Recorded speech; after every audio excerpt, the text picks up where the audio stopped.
she Yes. was helping me by cleaning my room, and there were 3 wolf spiders, one secluded. Well, no, it was actually If 4 wolf spiders and one secluded spider, and like 3 of them ran Recluse? at her, so she killed them. Yeah, recluse. if you find the eggs, you need to destroy them because when it comes to homes, they're very invasive when it comes to apartments. I don't live in an apartment, but Especially yeah, bed no, bugs. Over here in Texas, we have so you, many places that have bed I'm bugs. lucky. I don't have a normal bed. You don't even I have a I may bed. don't have even to. sleep on a couch. I may have to get a cot bed, almost like the army beds. I Not know what to- cots are. gotta go Those things now. are comfy. All right, I'll continue growing these things. Yeah. It's Yeah, can you get please rid of these get one for me, please? I am in so much pain. I cannot stand sleeping on a futon anymore. It hurts. It's fucking with my back. Oh my god. It's like sleeping on a God. piece of metal. My god, volume, please! It's but sleeping on that As futon it is basically like sleeping on a piece is. of metal. Yes, but Exactly. it feels like it has a layer of fabric over it. Final session. Because my Oh my god, futon I has can hear a Jess's voice. teeny bit of cushioning. And it doesn't have a whole lot of metal in it, but it still has metal in it. She said it felt like a It also different has house. wood in it. Well, that's so The sunny only now. way I know it has wood in it is because my wolf stabbed a hole in it, and you can see Carol part told of me the they were frame, finally and moving back to part of the Houston. frame is Jess wood. had been in a great mood since, but she still has not said a word. The legs are metal, Maybe the children but the took frame her is voice actually with them. wood. I've slept on a sheet of metal before. I've slept on a rock before. That'd be I've so slept on weird. Today. wood before. Great. I just haven't slept on hay. Like a real southern Oh girl. my god, Hay the is orb is black. uncomfortable as The hell. orb on this one is Yes, black. I miss my friends. Guys. Also, Hey. Dad was Guys, Uncomfortable guys! as hell. You don't want to get on it. Meh.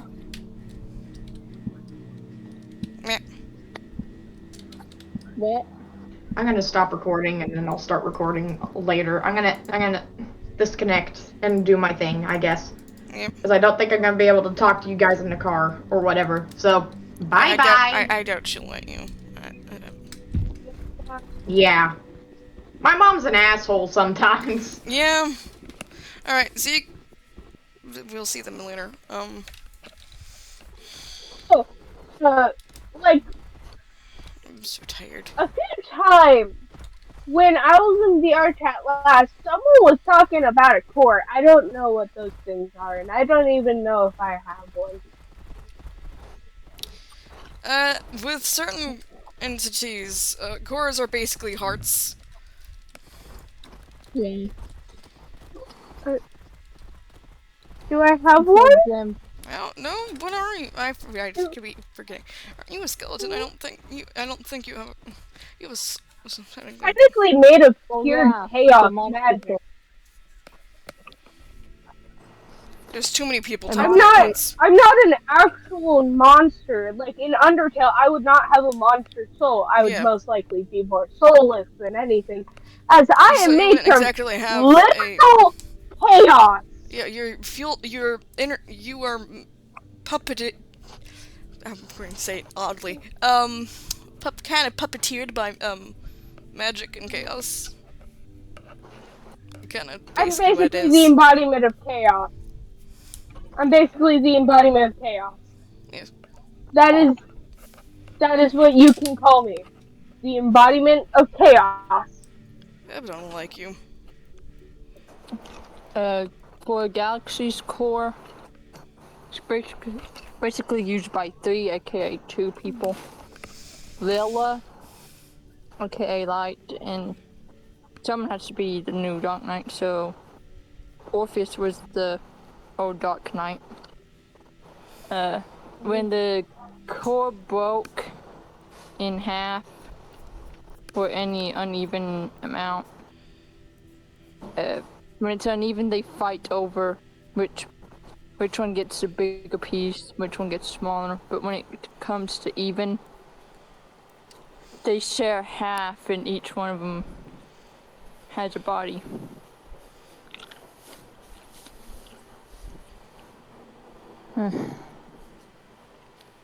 Freaking hot in here. I wish I It could is just. summer. Well, it's raining, but it's so freaking hot. Ow! Ow! Ow! Ow! Ow! Ow! Ow! Ow! I hate that alarm. Ow! The fuck is that? Poor sensitive ears. Bye.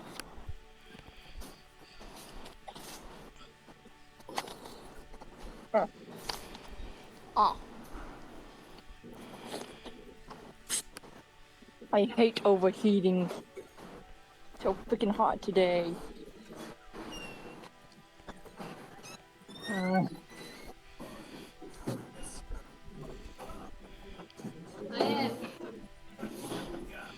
Yeah, it's insane.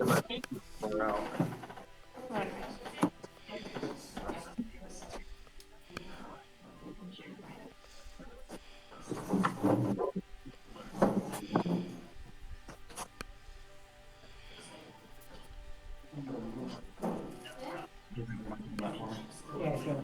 Okay. I had to eat something.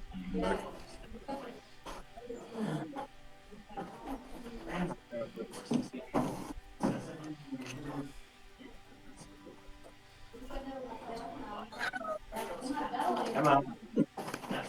Reggie, why? Especially when they can hear you. That was recording. So they just heard you moan. Fuck! I didn't even catch that, actually. It's fine. But what the fuck? Good. I'm glad you did catch it. You do look like there's no shame in my game, right? Yeah, he does not care. Spaced out.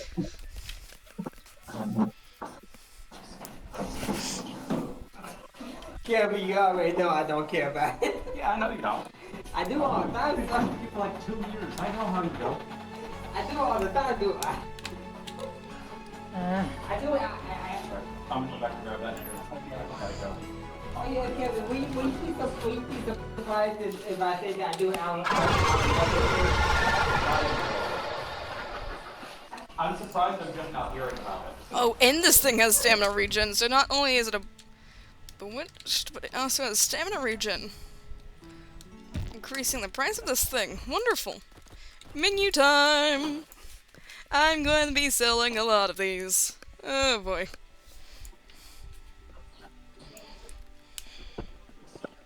So, I know what a core is now. But do I have one? Because that's what I'm confused about, is like, do I have one and what would it be like? It depends. I don't think you do, to be brutally honest. Most of the time, a core is for, animatronics? I guess. Yeah. Alright. I'm the embodiment of magic. I can fucking change my form if I want. I mean, I yes, do no, see it's hard to explain. When they get back, I'll let them explain. When Vegito in general, I guess that's what they're all being called as a unison. Once they get back, I'll, explain it to you properly. When are they getting back? Sometime around 6 or 7 for us.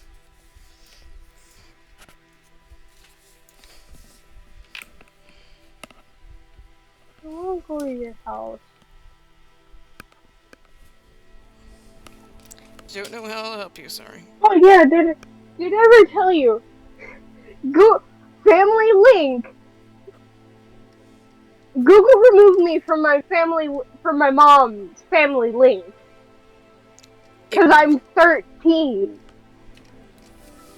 and 13-year-olds are apparently allowed to legally control their own devices. Oh, fun. So my parents can't, that means I have no timer anymore. Hell yeah. Yes, that means I can. That also means it's the same with my computer, which means that I can technically play anything for however long I want because my mom can't turn off my computer because my dad was never able to control it. Yeah. She was able to control my phone, just not my computer, which is why whenever I asked my mom to unlock something, it would be my computer. Plus, computers are better. Mobile's kind of shitty. Especially Yeah. with the fact that when I try to play Roblox, it's like, nope. Apparently this is supposed to be a really good phone, too.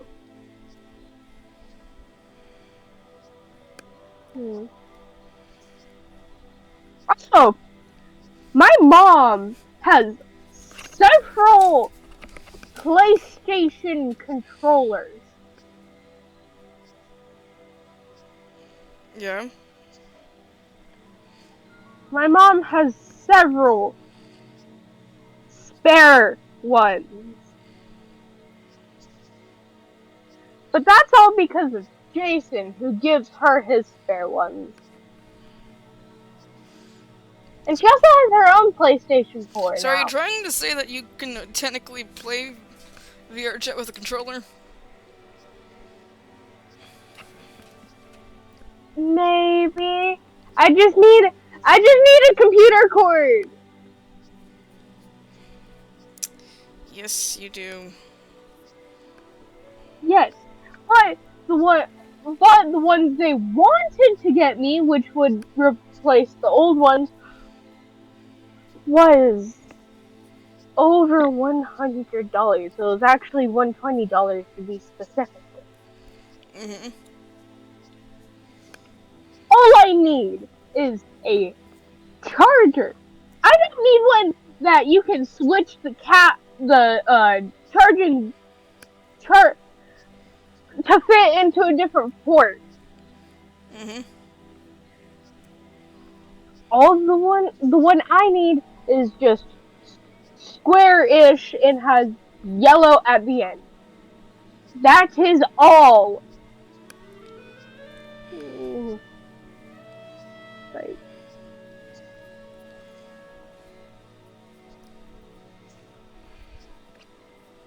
and I'm pretty sure getting just one that doesn't have a replaceable a replaceable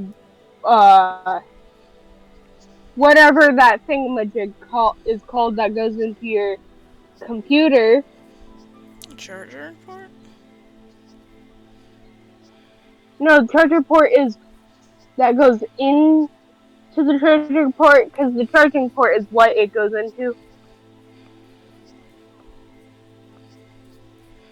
I always thought it was called a charging end. You're confusing me. I don't know how to respond now.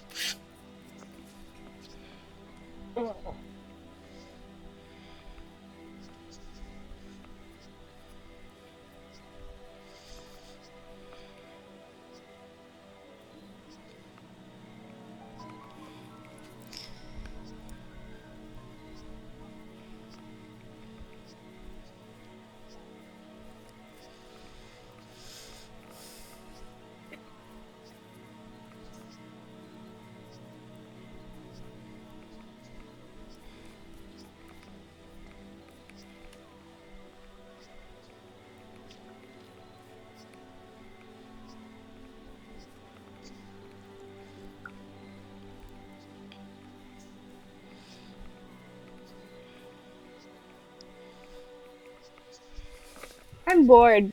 I'm arting and trying to watch something, so I'm gonna leave and go do. alright. I'm gonna probably stay in here until someone comes back, I guess. Um, can you at me when someone comes back? Yeah. Ow. Okay, thank you.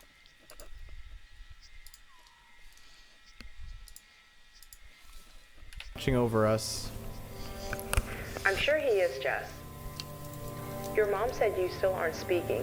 Have you given it a try? No. Jess just shrugged and smiled. Looks like I got my wish. I got a happy Jess after all.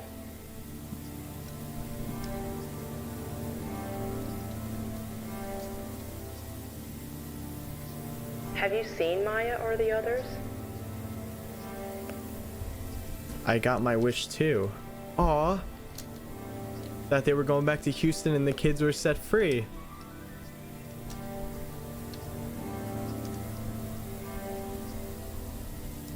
They're free now. No, John.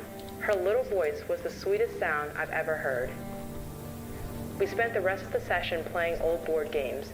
We had a good time, and then after we said goodbye. Julia's crying, it looks like. Like I said, John, this would make one hell of a book, but I don't think it's a book I can write. At least not now. Maybe one day I'll come back to this case. Maybe. Besides, no one will ever believe it. I think it would be better to just...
But it didn't want to, so.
Yes. Me. Okay, so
And there you Oh, go. sorry. Part of that, I Sorry. guess.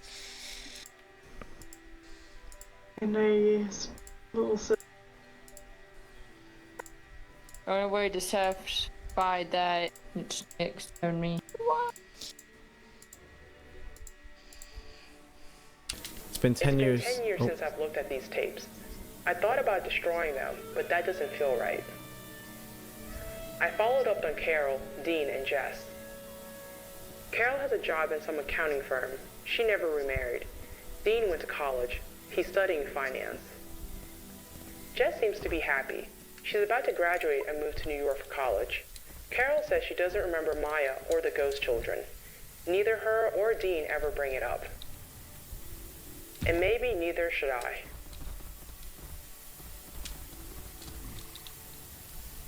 The children under the house.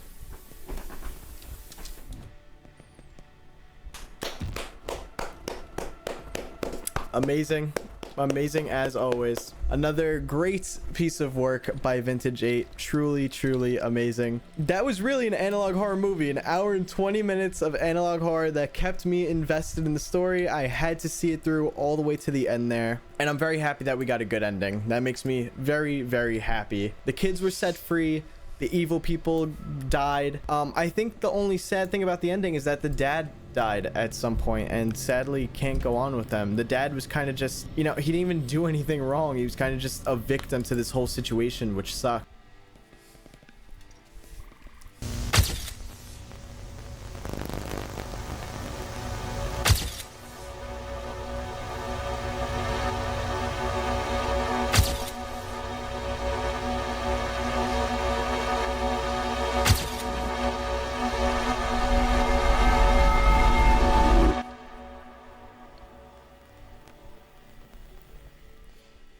Hello gorgeous people, what is going on, and welcome back to another video. In today's video we're checking out a newer analog horror series called The Real. It's still very new, it only has 3 episodes so far, but basically it's about these creatures coming from another dimension. At least that's what I think it's about. It's a little complicated to explain, but you'll see once we get into it. It's by a channel called Anomaly who uploads a ton of horror videos, so be sure to go check out Anomaly's channel. Link will be in the description down below. And alright, enough of me talking.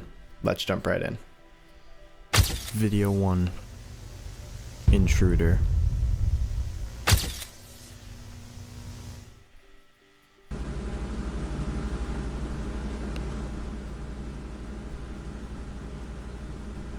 Okay.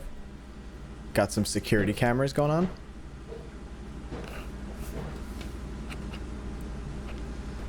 Sounds like someone's moving around in this house. This video is called The Intruder, so I'm guessing we're gonna see someone break into this house. Some old ass security cameras.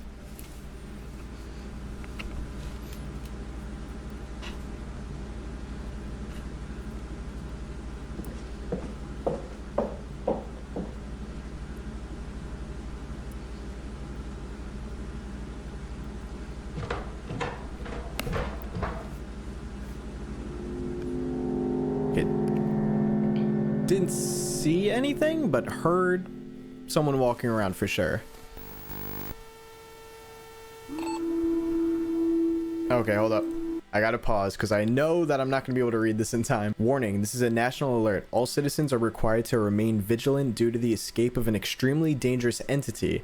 The government mandates the following preventative actions, failure to comply with which may result in imprisonment or internment due to imminent biological risk. Internment, not interment. Okay, so this must be some very dangerous entity here. All right, what are the things we have to do? Cancel any public funerals, remove all mannequins from commercial stores, burn any photograph that includes human beings, remove all mirrors from homes, buildings, hospitals, and commercial establishments. Hold on, whoa. Wait, these are all very, very different things here.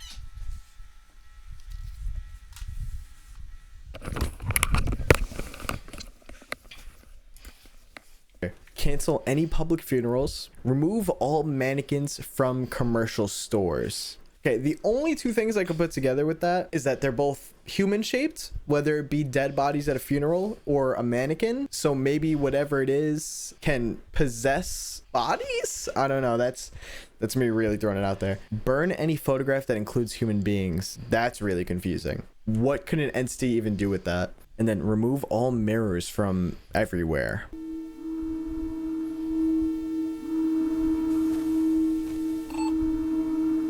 Every individual must carry a visible document of identification at all times, both outside and inside home. Okay. Is that not kind of counterintuitive to burn anything or any photograph with a human on it? Dr. Andrew Becker. We have been monitoring an entity for the past 2 months. We've enclosed it in a 4-meter thick concrete container and monitoring it with an internal camera. Is this the same entity? The entity appears to be motionless, although we have found it in 2 different positions when not under observation. This is extremely bizarre, but despite lacking facial features, it seems to interact with the camera. Okay. Okay, it's a mannequin. At least that's what it looks like. The following photographs were taken using different spectrums of light and revealed a strange face after a transformation that lasted almost 106 hours. Okay.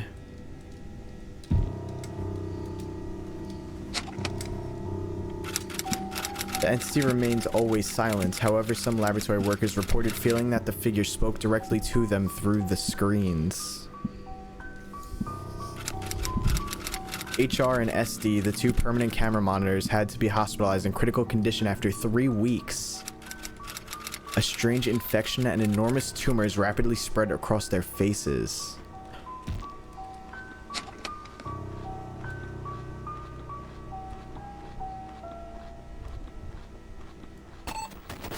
Okay.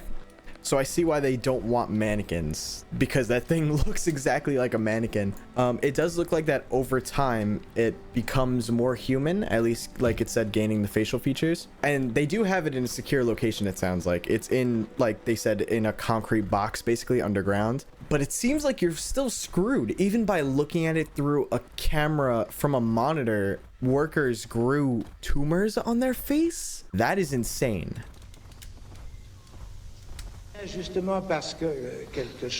The discovery of the real. Jacques Lacan, éminent psychiatre français, a mené tout au long de sa vie une enquête intense sur l'ontologie, la linguistique et la psyché des vérités de la réalité. Sa théorie la plus célèbre, celle des 3 registres, propose une dimension radicale de l'existence à laquelle nous ne pouvons accéder directement, seulement à travers une rencontre traumatisante avec l'impossible. Ce réel est une structure insaisissable par l'esprit, où l'existence se configure selon des paramètres défiant la compréhension. L'homme, dans son intérêt infini à aller au-delà de lui-même, pourrait accidentellement créer une brèche catastrophique s'il tentait d'accéder au réel. Dans le réel, il n'y a pas d'identité, pas de figure, seulement l'horreur et l'incertitude. I'm just gonna go back and read that part for you, because I feel like that may have been a little confusing to understand still. The discovery of the real. Lacan, renowned French psychiatrist, conducted an intense lifelong inquiry into the ontology, linguistics, and psyche of the truths of reality. His most famous theory, that of 3 registers, proposes a radical dimension of existence that we can only access indirectly through a traumatic encounter with the impossible. This real is a structure elusive to the mind where existence is shaped by parameters that defy understanding. Man, in his infinite interest to go beyond himself, could accidentally create a catastrophic breach if he attempted to access the real. In the real, there is no identity, no figures, only horror and uncertainty. Not quite sure what that means, but based on what we learn here, the real is this other dimension or plane of existence that has some horrifying things in it. Just based on these few pictures we have, which also look kind of like mannequins. This one's got like flesh inside of it, it looks like. Yeah, very confused by that so far.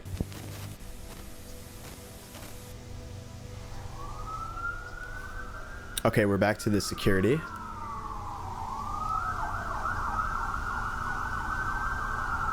Cops are coming. Still not seeing anything though.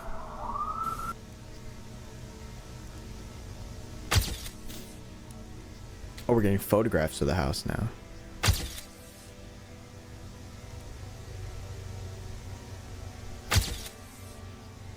This looks like dirty laundry, but here looks like a blood stain or something. Like, that looks like that could be an organ. Okay.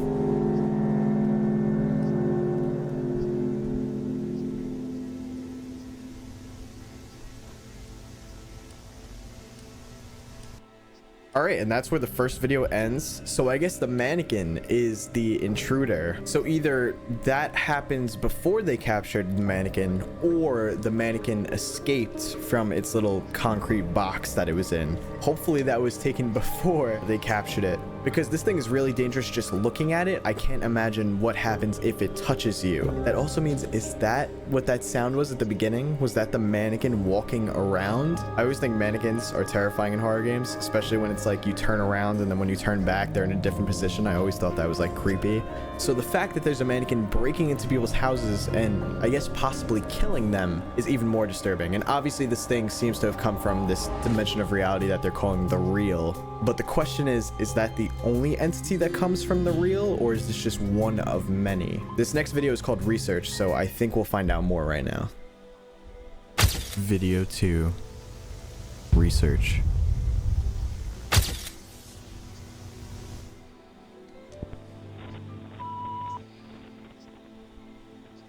This is an instructional video intended for proper qualified personnel in the treatment, study, safeguarding, and storage of entities and phenomena, the public scientific disclosure of which would constitute a tearing apart of the fabric of civilization. Tape 1. The Everyday Reality. Everyday reality refers to the objective and tangible existence of the world around us, independent of our individual perceptions and beliefs. It encompasses all the events, objects, phenomena, and processes that make up the universe, including both the observable and the unobservable. Reality is characterized by its capacity to directly influence and impact our lives, and it can be studied and understood through different disciplines such as physics, biology, psychology, and philosophy. While our interpretations and understandings of reality may vary, reality itself is considered a fundamental and objective concept that exists beyond our individual perceptions.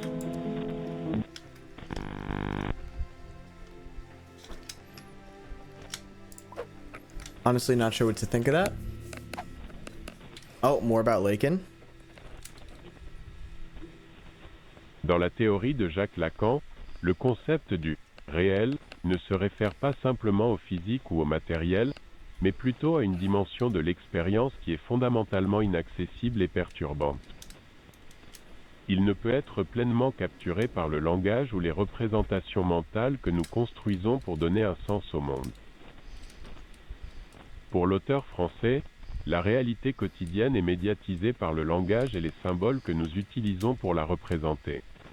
Cette médiation symbolique crée une expérience subjective de la réalité qui est façonnée par nos croyances, nos préjugés et nos fantasmes individuels. Le réel, quant à lui, surgit dans nos vies de manière à nous confronter au manque de correspondance entre nos représentations et l'expérience directe. C'est ce qui soutient l'appareil même de l'existence. Le réel se manifeste à travers l'inexplicable, l'incompréhensible et le traumatique, et c'est une force perturbatrice qui trouble notre illusion de contrôle et de domination sur le monde.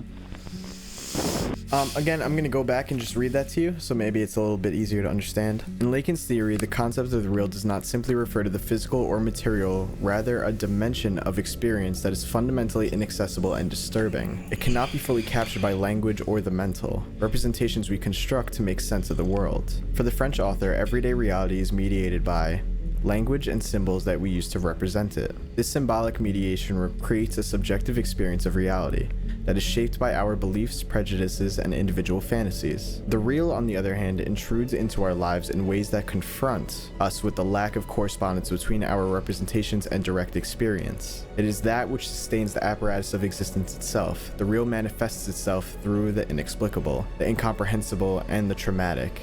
And it is disruptive force that disturbs our illusion of control and mastery over the world. So after reading that a few times, I'm still a bit confused, but it sounds like that the real is seen through ways that just don't make sense or that are unexplained. Again, doesn't make sense to me either, but hopefully we get some sense of understanding of this soon. Maybe we'll get an example, I don't know.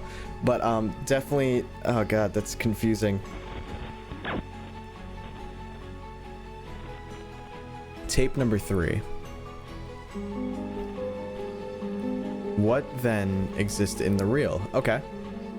To understand what exists in this realm called the real, it is necessary to engage in the highest exercise of mental abstraction. While the real can be perceived through the senses and manifested in concrete objects, this is merely an imaginary way of being processed by the human mind, derived from what can be seen as an image. Due to the physical limitations of the organism and the tendency towards the survival of subjective psychic experience, these phenomena present themselves through a collective and individual imaginary.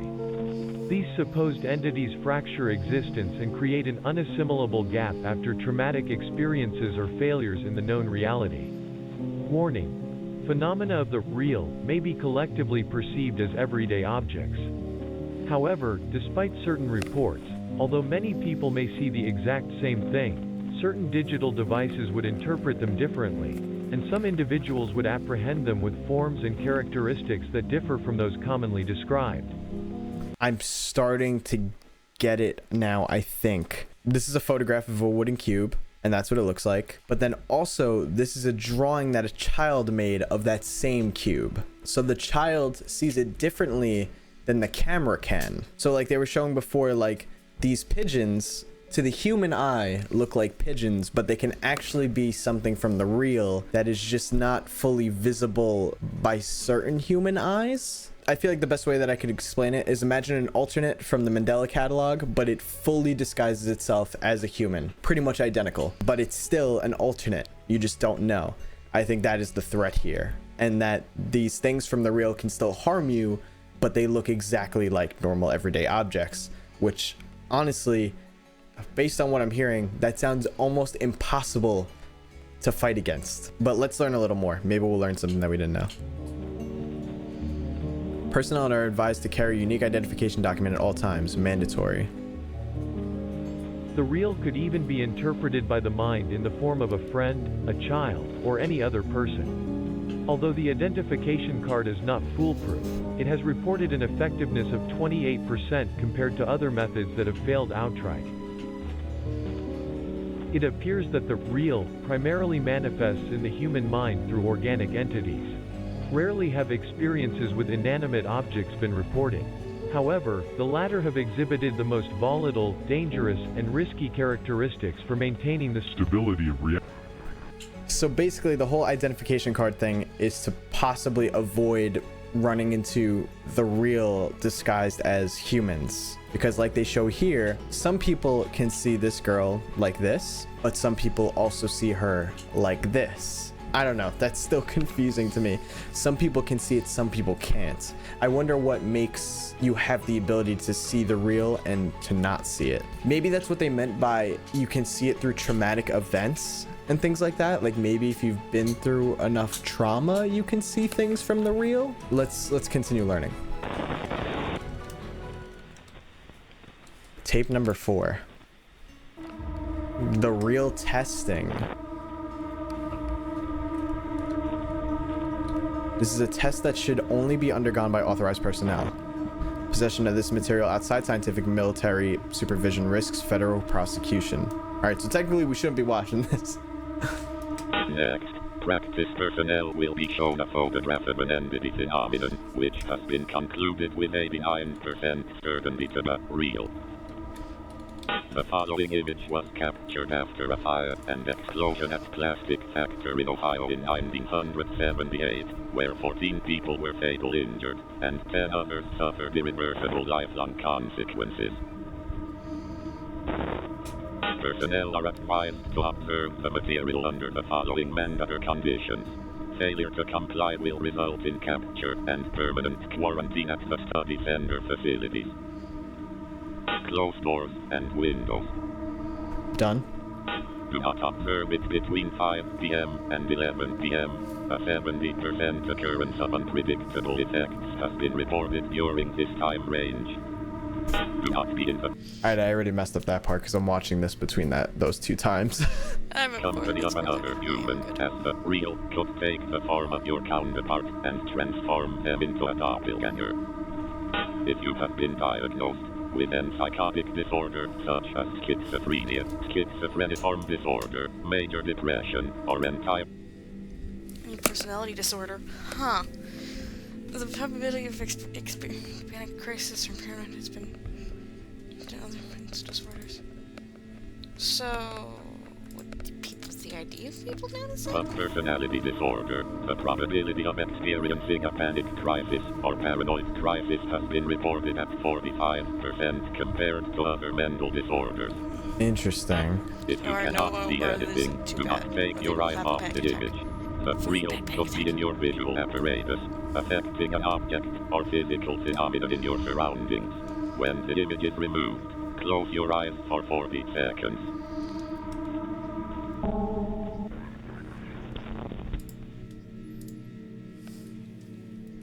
I want to be maximized on that thing. Thank you very much. Observe with utmost care what would be reflected in the mirror.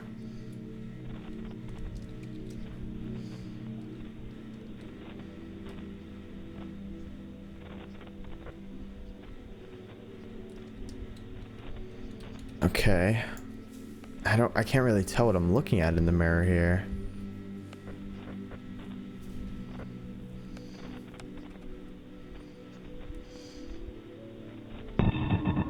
Results. 35% of people claim to have seen nothing. Okay, I think I'm in that 35%. 21% of people claim to have seen a chair like this. 18% of people claim to have heard a voice inside their head. 10% of people claim to have seen nothing behind the mirror, but they felt tremendous terror. 9% of people claim to have seen something like this drawing. 7% of people were never seen again. Okay, so this one was both informative and gave me even more questions. We kind of know how the reel works now. We know that, for example, say the reel is this cup of water. Something from the reel is trying to look like this cup of water. This may look like a normal cup of water to me, but you might be able to see what it actually is. And then also a camera might see something different than what we both see. This is super complicated entity that we're dealing with, or realm of reality apparently. The reel disguises itself as things from our worlds, but it can be perceived differently by everybody, which makes it super hard to tell what's actually the real and what's not. Now, how they affect other people, I'm guessing it just kills other people. We haven't gotten a full understanding of that yet, but we know kind of how it works now. That whole mirror sequence at the end there, let me know if you guys got any result differently than I did. I couldn't really see anything in that mirror, but if you felt like you could see something differently in the picture of the mirror, let me know in the comments down below. Did you see the chair, or did you see that face? Jump into the last video. Maybe we'll learn even more than what we already know. The next one is called First Contact. So maybe, I guess, humans' first interaction with the reel.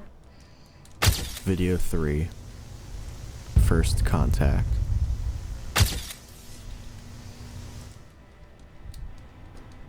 Tape number 5. The White Mannequin, the most dangerous entity reported to date, 1989. Dr. Alexander Simard, head of the Department of Anomalous Reality Investigation Cases, presenting case 0014 regarding the White Mannequin. Okay, so back to the mannequin from the first video. It happened in Toronto in 1988. The workers of a renowned clothing store called Salvatore Boutique in the city's downtown area reported that, for several weeks, they found a series of mannequins in different positions inside the store. The security cameras captured this, showing these figures in places where they shouldn't be. That's definitely a little creepy. If you're checking security cameras and you see this.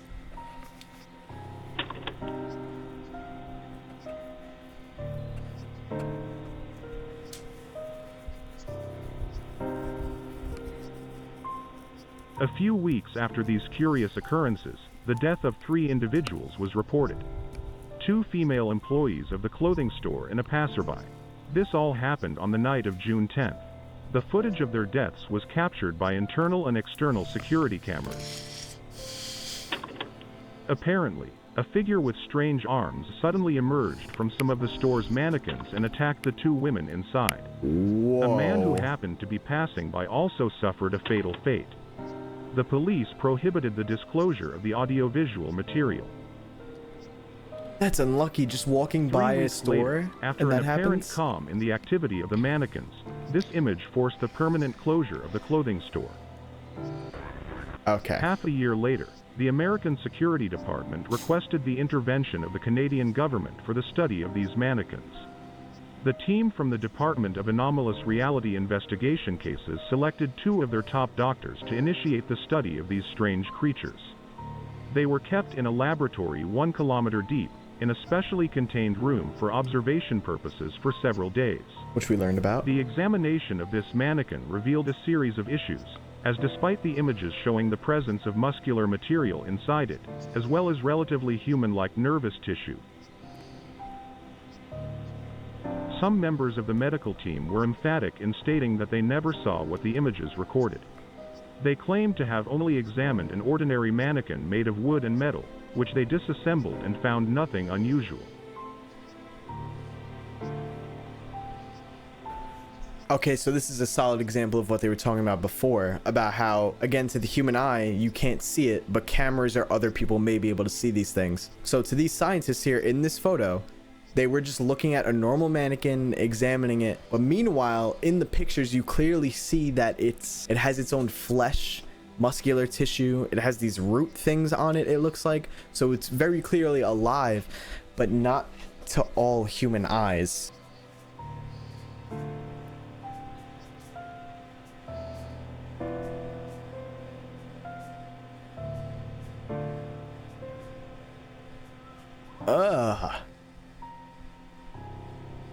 Yeah, that's definitely not a normal mannequin. For sure is not. I'm surprised it didn't attack them though. Okay, that actually looks like someone's getting attacked on the ground. This event led the department to conduct an exhaustive study of the nature of this entity, as well as all others that exhibited similar characteristics. Tape 6. The interview. Next, we will present excerpts from a transcript of interviews conducted with 3 prisoners sentenced to life imprisonment. Their names are Wilder Harrington, Sterling Donovan, Piotr Kazmarek. The latter was the one who provided the most relevant testimony for the investigation. Okay, what does this have to do with anything? Wilder Harrington.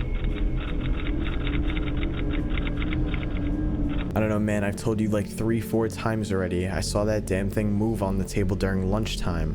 What the hell did you expect me to do? I know nobody gives a damn about my life or anyone else's in this goddamn world, but nobody wants to die like that. That thing could have even attacked me. No, it wasn't just the damn chair. What the hell are you telling me? Alright, so this definitely sounds like a real encounter. I saw how he tried to escape. It even told me the plan. I'm not stupid enough to fall for that crap. Especially after seeing what you guys did to him in the cell with those black hooded men. No, then who the hell else could it be? He didn't die. Are you crazy? I saw him this morning. You think I'm a liar? What more do you need from a snitch? Are these about the same encounter? Let's see what the third guy has to say. There were 4 of us. You already know the names. The idiot was munching on a piece of human intestine, and nobody said a damn thing. I don't know where he got it from. I don't think he killed anyone. I don't think he's one of those, what do you call them? Oh yeah, cannibals. No, he wasn't eating an apple, man. I'm telling you, he had a piece of meat in his hand. I wasn't about to start a fight over such stupidity. You guys have surveillance cameras. I know what I saw. The other idiots must have conspired to get me locked up in isolation. So what I'm understanding from this situation is there were 4 prisoners. We just heard interviews from 3 of them. The 4th one was sitting at a table with them eating what he thought was an apple, but the other guys saw that he was eating what looked like intestines because it was an object from the reel, so it's seen differently from different perspectives. The first prisoner that we got an interview from here attacked the 4th guy that was eating, thinking that he's a cannibal and that he was literally eating someone and that he might have attacked him next. That's at least what I'm getting from this.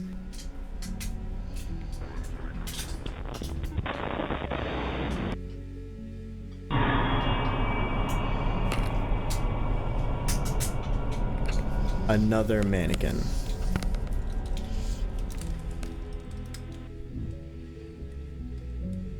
Okay, so this is my thoughts on all of this so far. Again, just so we're aware, this series is only 3 videos in so far. I think we're gonna potentially get a lot more. The first video of this was released around a month ago, and these last 2 videos came out in the last 2 weeks. So these videos are coming out pretty damn quick. So as always, if you guys like this series, make sure to like the video down below, and I'll continue to do.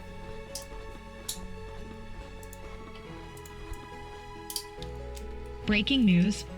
Kandara, Gauntmo, D-Rain, and Bowder counties were hit hard by the unnatural biohazard on the night of June 12th to 13th. The arrival of the so-called red mist was sudden. The first reports of strange cases of illnesses and unnatural changes in the shape of the bodies of infected people began to appear. There were also occasional reports of tall, deformed bodies appearing in the mist. All records, reports, and documentation related to the deformed, enormous creatures should be reported to the State Anomalous Figure Organization's information.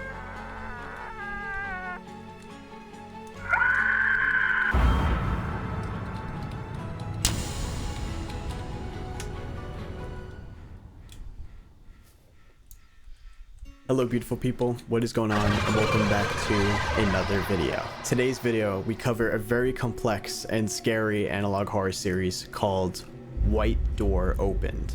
In this series, we learn about a bunch of anomalies that have come and spread across Earth, causing havoc. They range from things as simple as disguised plants to headless monsters walking around ripping your own head off. There's a lot of little like puzzles in this one and things to translate, and the story is very complicated, so I'm definitely gonna need your help in the comments for this one. Today we're gonna be watching the White Dwarf Files Compilation 1, which is a compilation of a bunch of the videos in the series so far. So this is not the entire series right now, this is just a big chunk of the beginning of the series. But if you guys like this video, I'll be sure to cover the rest. Big shout out to Tex Moon, who's the original creator of this series. The link to their channel will be in the description down below. Always support your original analog horror content creators. Alright guys, enough of me talking. Let's jump right in. The State Organization of Anomalous Figures presents a special informational material, how to behave in case of an anomalous incident. Currently, we are able to distinguish two types of supernatural events. Belong to them: mental events, biological events. Okay. Psychic events are changes in the brain responsible for the perception of the environment. They are responsible, among others, for the misplacements of objects or changes in the construction of rooms, buildings and space around the person affected by the anomaly. Most often, however, the anomaly occurs after a person has come into contact with a biological event, so it is quite easy to diagnose.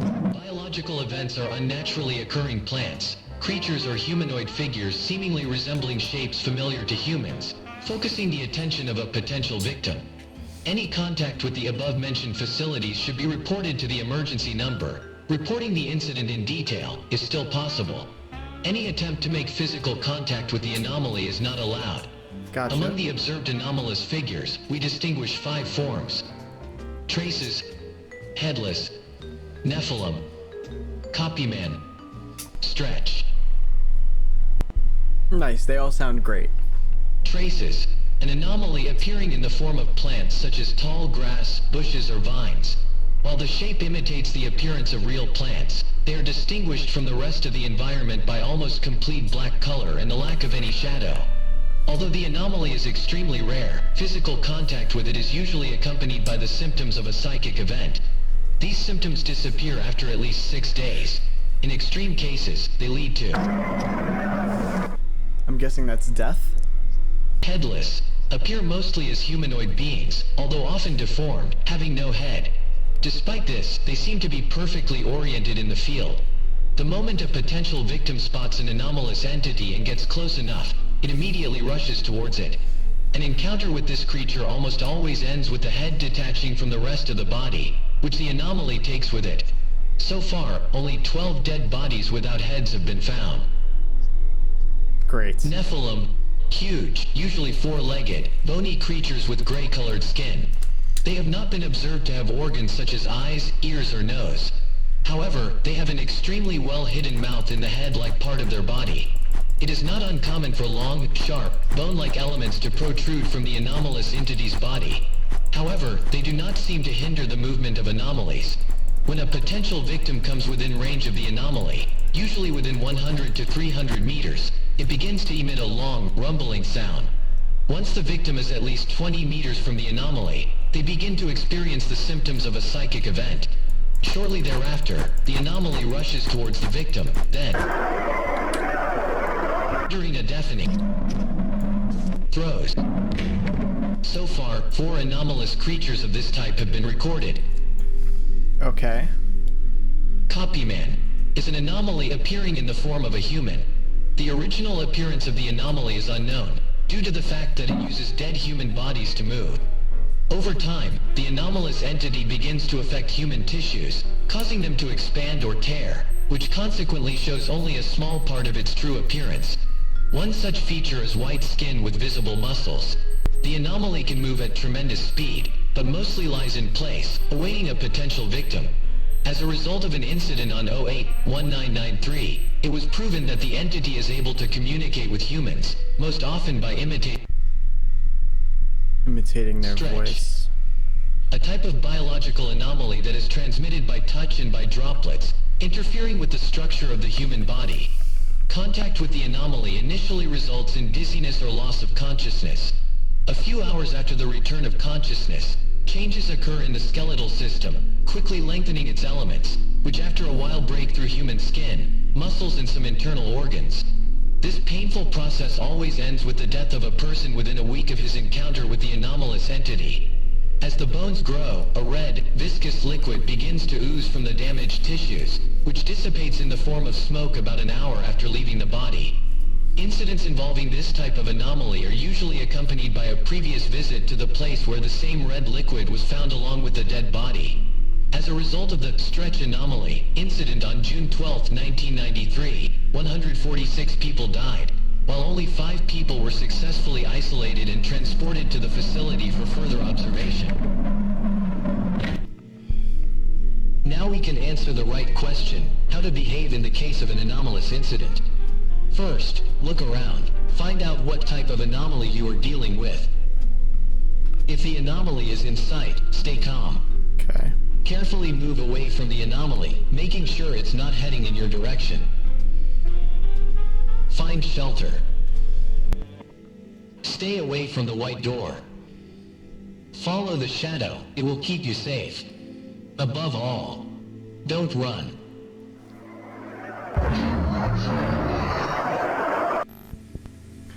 So I didn't talk much there just because we were getting so much information dropped on us, but we have, I guess, a clear idea of some of the things that we have to watch out for in this world. I'm gonna just give you like a brief summarized version of what we just listened to as well, just because there was so much information, there were a lot of words and whatnot. So here's like a dumbed down version. So there are 2 types of events that can happen. There's mental physical events, which is basically changes in your brain that can cause like the room around you to move or for objects to move to different places. It basically just messes with your head and your perception of things. Then there are biological events, which are unnatural plants, creatures, and humanoid figures. There are 5 biological events that you could run into so far. There are the traces, which appear as tall bushes, grass, or vines, completely black, they have no shadow, and when you interact with them, it causes a psychic event. This one is probably the least dangerous because the effects can go away in 6 days. But then you have something like the Headless, which is this humanoid creature with no head. When it sees you, it runs after you and rips your head off, and then just takes it away. Nephilim,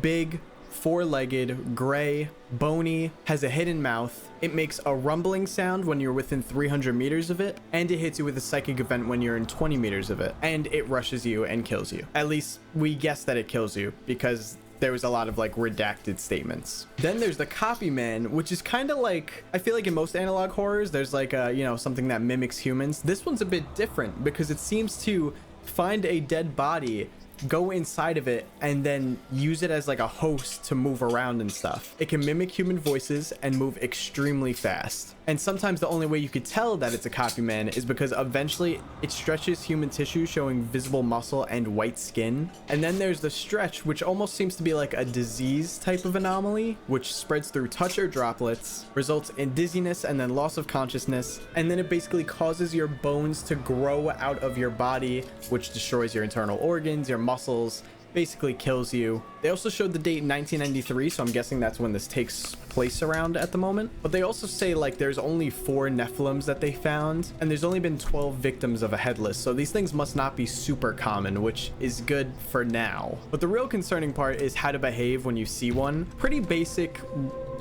advice. If it's in sight, stay calm, carefully move away, find shelter, and then they say stay away from the white door and follow the shadow, it will keep you safe. So immediately we got a reference to the title, which is White Door Opened, and then something about a shadow that will keep you safe. How are you going to teach me all this and then not tell me about the white door or the shadow that's supposed to keep me safe from these things? But whatever, I guess we'll find out about it eventually. It's also interesting to note that they already have a state organization of anomalous figures, which means that this issue is clearly growing and concerning enough that they needed to make an organization for it. Wait, I actually just realized the text changed at the end here. This looks like some kind of other language at the top. So it turns out this thing up here is actually a Caesar cipher, and this says, you can see what this says, they are diseased. But the Caesar cipher translates to this: bring me your head, children.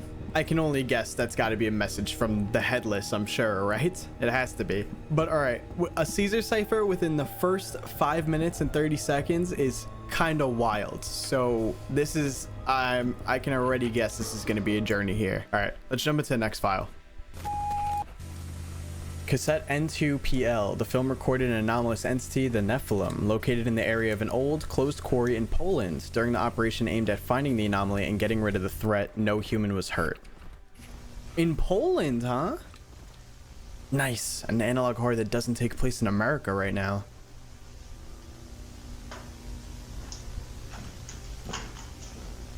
So these guys are gonna try to fight it. They're gonna try to fight a Nephilim?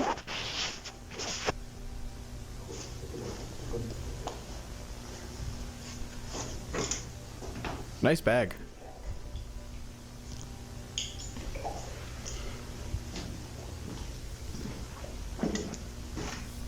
Guess, you know, when we hear the rumbling, that's...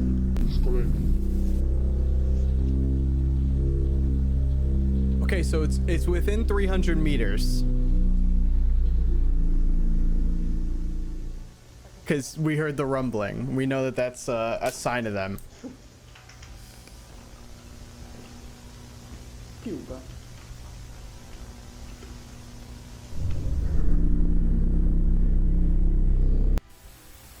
Okay.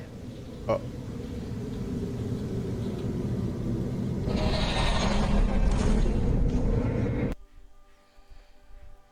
I'm gonna guess they didn't actually get it. Lutnik? Alright, so this is a different company. Documents related to the May 10th, 1993 event relate directly to object A.02 and an unclassified anomalous object named blank.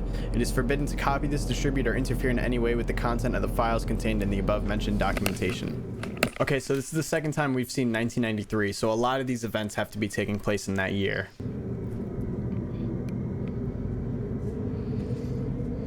Okay, we got a map. Russian. We'll go back to that. Don't worry. Dette basen. Vi fant dette stedet. Vi fant dette skjæret. For å være ærlig så hadde alt vært bra hvis det ikke var for at vi I tillegg til skåren har ferske spor her. Det ikke et dyr. Og det definitivt ikke menneskelig.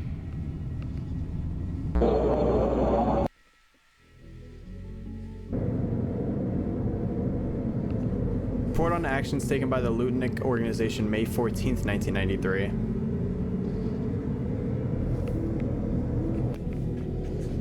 Hello. We observed this situation and it did not fill us with optimism.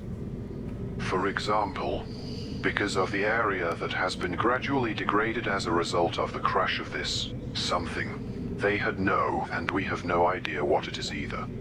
They sent a probe, watched the surface, but nothing more. We're just collecting information. They started to study it and mentioned its structure. They want to exploit it. From the moment it was on Earth, they too began to think differently. All as if their fascination turned into a sick obsession. There were too many possibilities. At the moment, the only thing left is the fear that they will eventually do something that we will all regret later.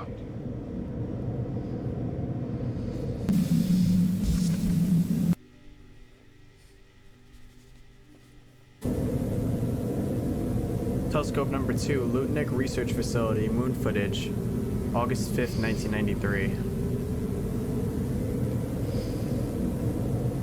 Is that something spreading on the moon? Oh, that's a big spread.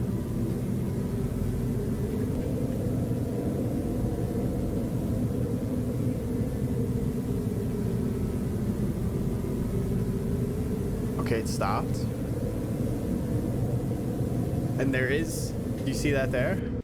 We're gonna pause there. This is just an endless video, so I'm gonna have to choose when we pause and go back and stuff.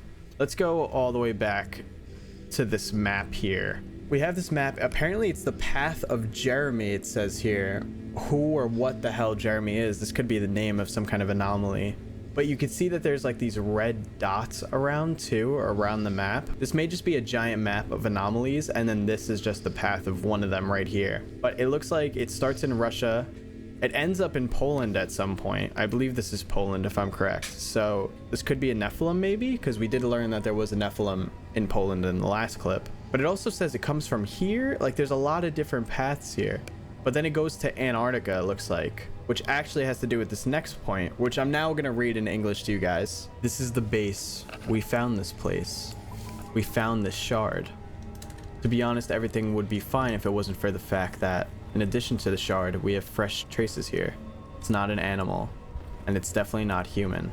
Now, when they say traces, are they referring to the anomaly, or are they saying that there are traces of something else? It's interesting that they say, though, that we found this base, we found this shard. Now, this next part says it's a report on actions taken by the Lutnick organization. And then we hear this guy speak for a little bit, whoever this is. He drops some interesting information which might just automatically explain these anomalies. He says the area has been degraded because of the crash. So since we did look at the moon and now there are these random things showing up on Earth, these anomalies, this could be something alien that crashed here. And that would explain why that guy said we found the base, we found a shard. Maybe he found a shard of whatever crash landed. They said they started to study it, but they wanted to exploit it. From the moment it was on Earth, they became obsessed. We fear they will do something they regret. So it seems like Lutnick is investigating this thing, and maybe they're playing with something that they definitely shouldn't. Now, for this moon takeover part,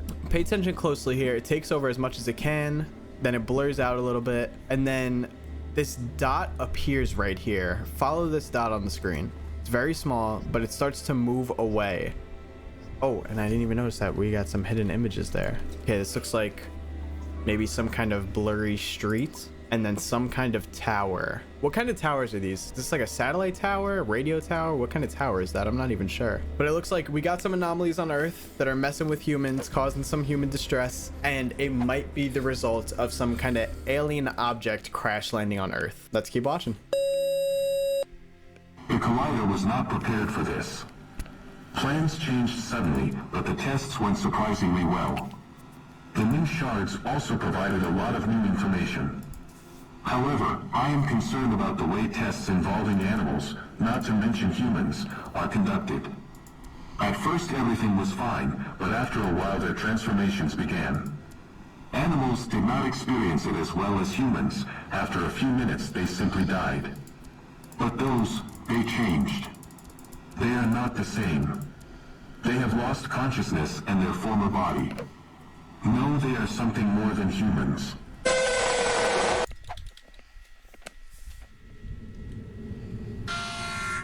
Critical failure. Research room on level -2 cut off from power. Control panels inactive. Supernatural entity vault. Damage to wall 5 of supernatural objects vault has been detected.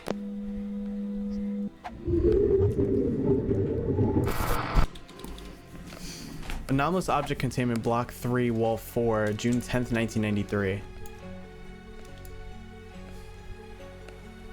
Okay, that's a big explosion. Okay, state organization of anomalous figures, documentation date June 12th 1993. Attention! Due to the growing biohazard of unknown origin, the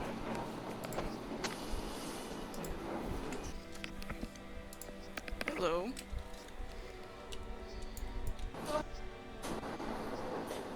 And it's already time for me to get off work. Alright.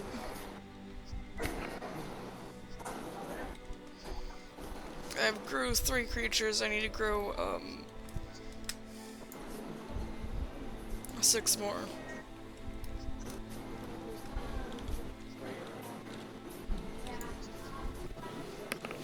Ew. Smells like someone's cooking spam. Ugh. Don't even like the smell of spam. Nothing but pork.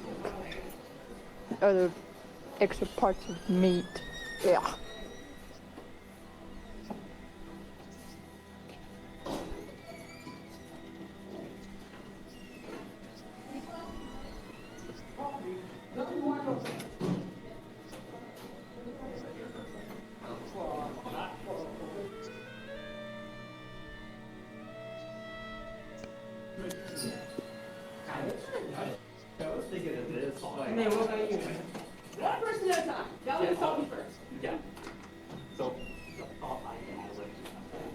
freaking C2 and just while she's stuck there with herself.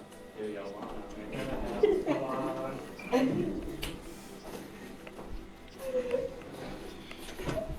Just because that thought is hilarious to me. Guys, I was thinking, what'd you say? I do at this point have PTSD.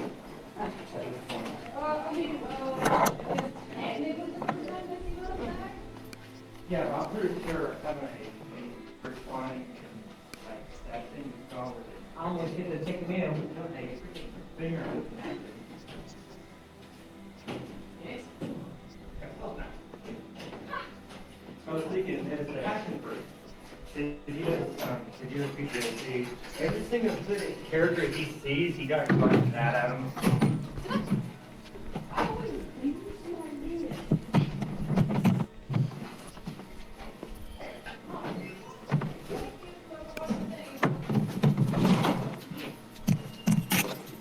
Huh? Somebody watched my thing for me. Yeah, somebody watched it.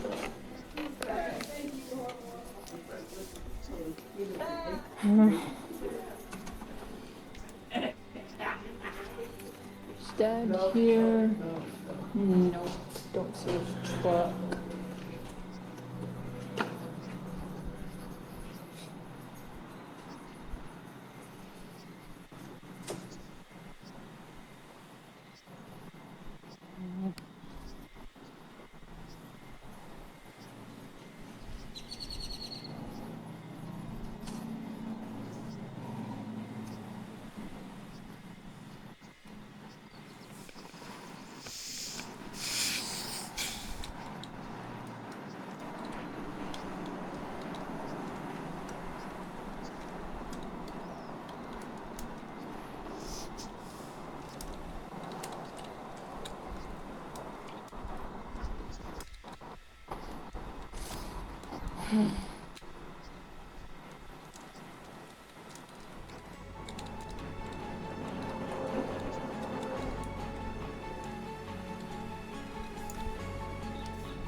Okay, this fan is getting annoying. Hold on.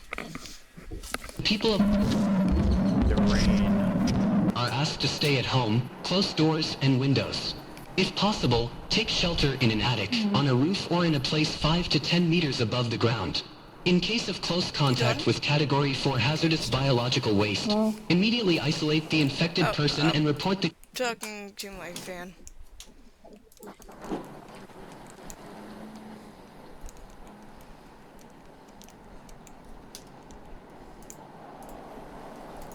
case to the nearest medical facility. The State Organization of Anomalous Figures informs, any incident resulting in the discovery of bodies should be reported without delay to the emergency number, referring to Procedure B2.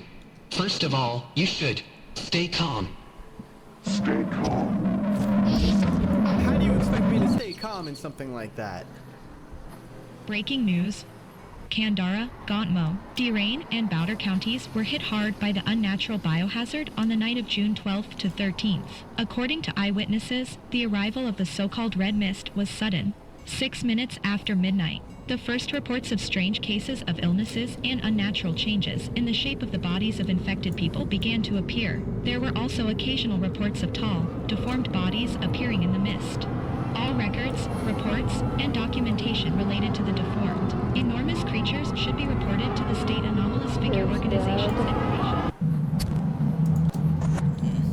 So this looks like that they were using some kind of giant machine with the shards. I turned around the corner, he's gonna shit. Bye, Emily. Bye.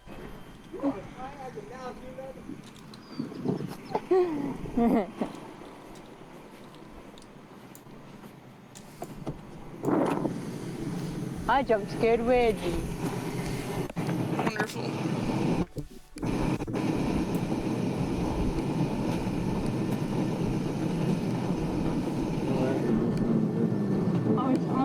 side of the wall. He was walking by, and I ended up jump kicking him. Ow.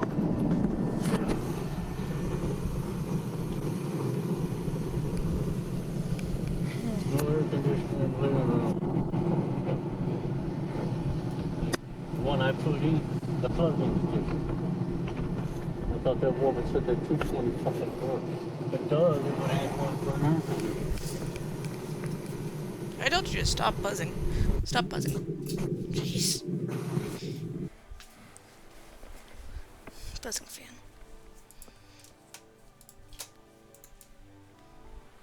To experiment on animals and humans, and like this guy says, the animals died shortly after, but the humans seem to change, and maybe the humans transformed into these anomalies now, and that's a result of them messing with these shards that came from space. This is my theory right now. I'm kind of just connecting a lot of threads, but I could be wrong. This alert was sent out to Durain on June 12th. And this big incident here happened on June 10th. So whatever happened here caused this in Durain, which some kind of red mist. This is why, as humans, we should hope that nothing ever comes from space or that aliens aren't real, because humans will just naturally try to fuck with them and then cause some kind of devastating to our own population. So, aliens, when you guys watch this video, because I know you guys be watching from outer space, don't come here. We're already destroying our own planet down here. It's okay. We don't need you to help accelerate the process. Oh, and June 12th is the stretch incident. Okay, so whatever this red mist was stretch spreading, and that was like the first big case of it. Okay, I see now. I see. That's why they said that people were deformed and all that. Okay, so someone on June 10th caused stretch to exist or to even happen. Maybe they did some experiment that just went out of whack.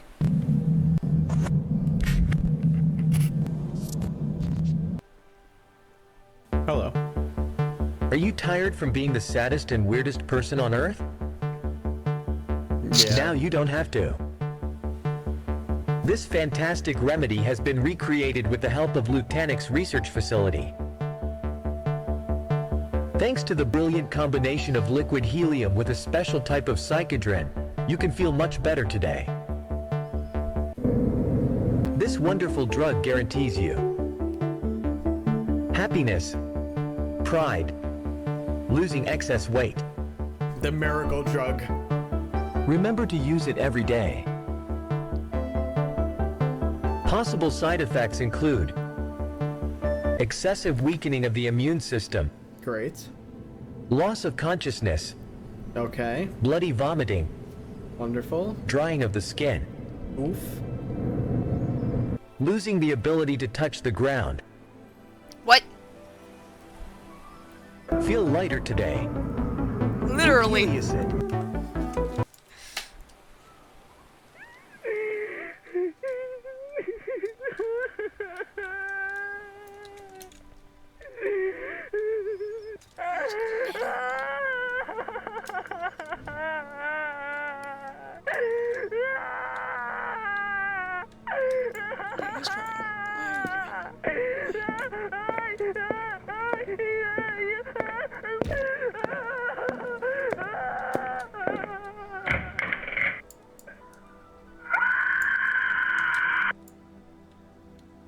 That was a crazy scream. Don't forget to check out other Lutanix products. Thanks for your support.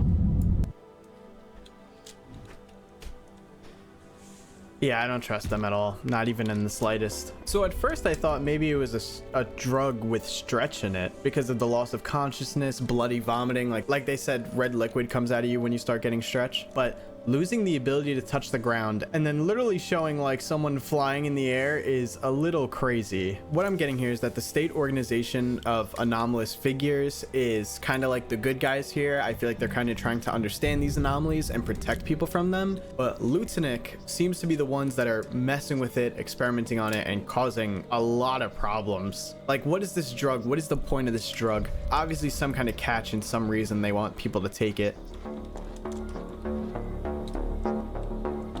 Hello, Earth. Earth. Yes, I was correct. Home to billions of living creatures.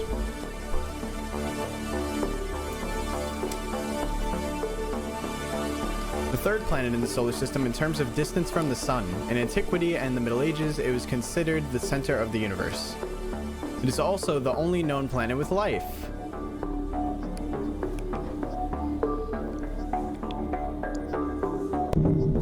Moon. Hello. Earth's only natural satellite. It is the 5th largest moon in the solar system. Yeah, we know we got some sketchy on the moon. It's observing us the whole time. The moon died.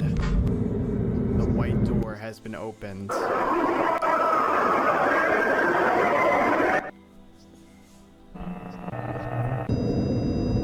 Jeremy is awake.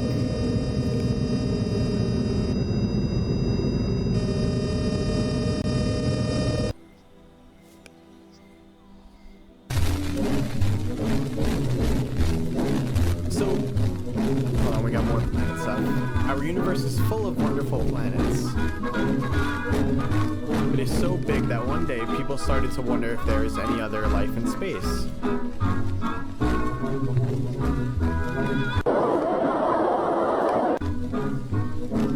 They've sent probes to watch the surface, but nothing more. Another life found humans. The dead blind sphere found the forgotten children.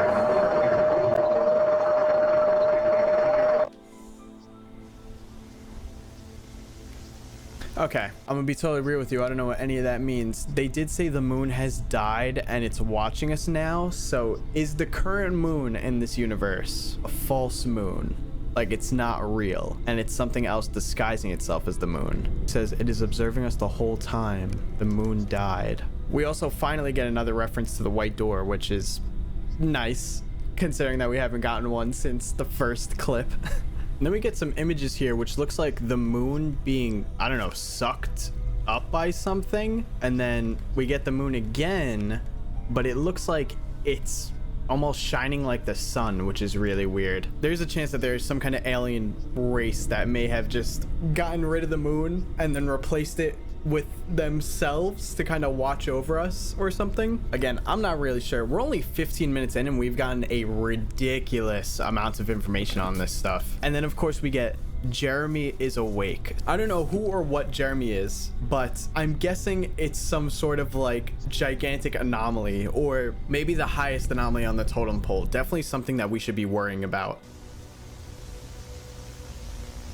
Anesthetics have been used in mass to prevent panic and hysteria around the world. All data on the Lutnick Research Center has been archived. The State Organization of Anomalous Figures documented and secured the research facility along with the equipment found.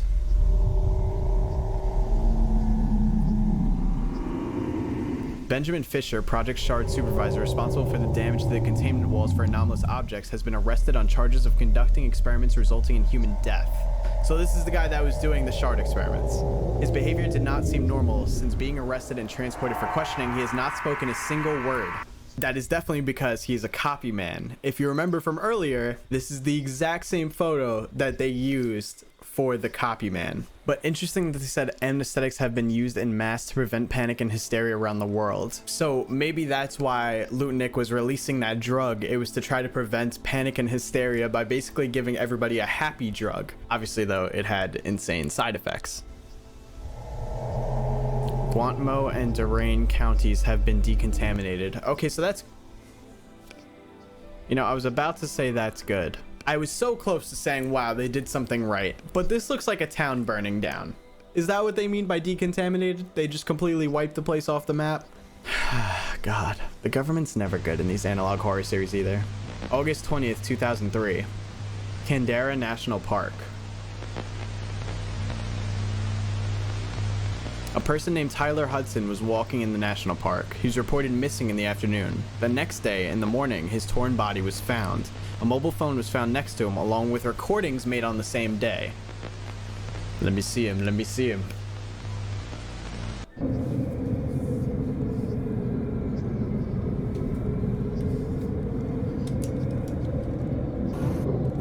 Hey, wanna hear something funny? Sure, what is it? I'll send you an image. It's about Kane. Uh-oh. The Kane twins or a different Kane? One from Pachito. Okay, the Kane twins. I'm now curious by what you mean by it's about Kane.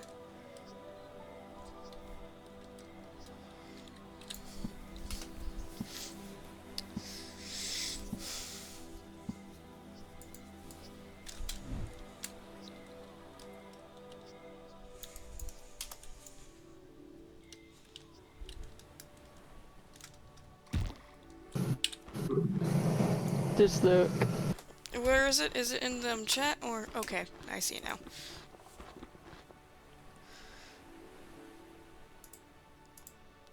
Oh my god! The Canes! They have a restaurant!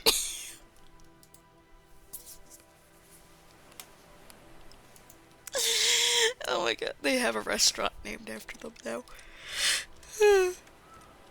Oh, I apologize for that. They have a restaurant named after them.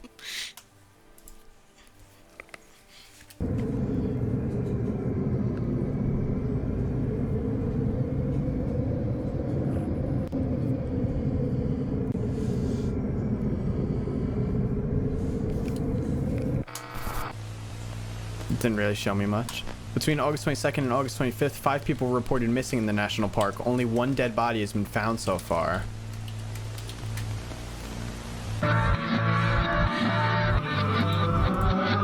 They're waiting. What are they waiting for? Wait. Okay. It's very hard to see, and I have to stand up to see this right now. It says Caldera National Park, and there's some kind of symbol here, which almost looks like...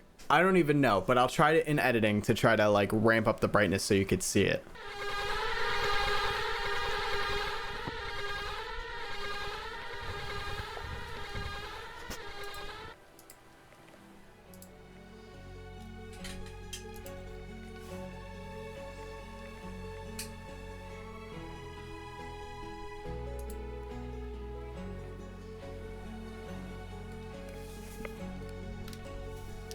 Dusk.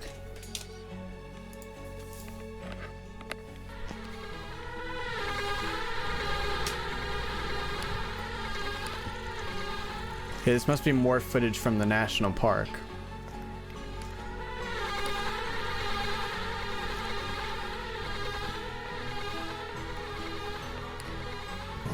Okay. What?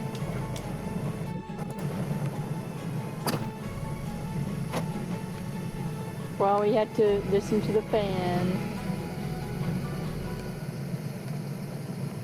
Sorry about that. My dad is going to get another air conditioner since the other one broke. That's fine.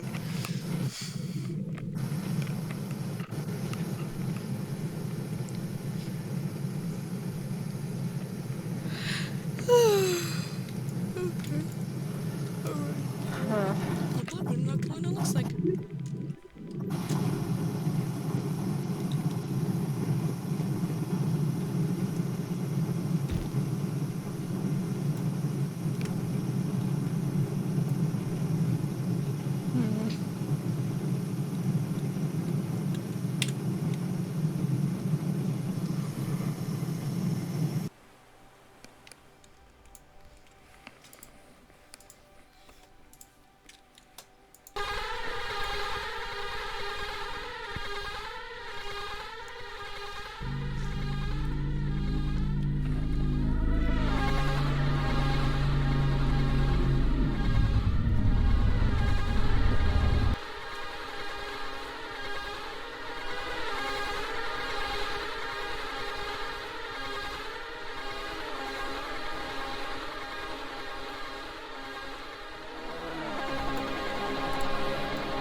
This music is so unsettling.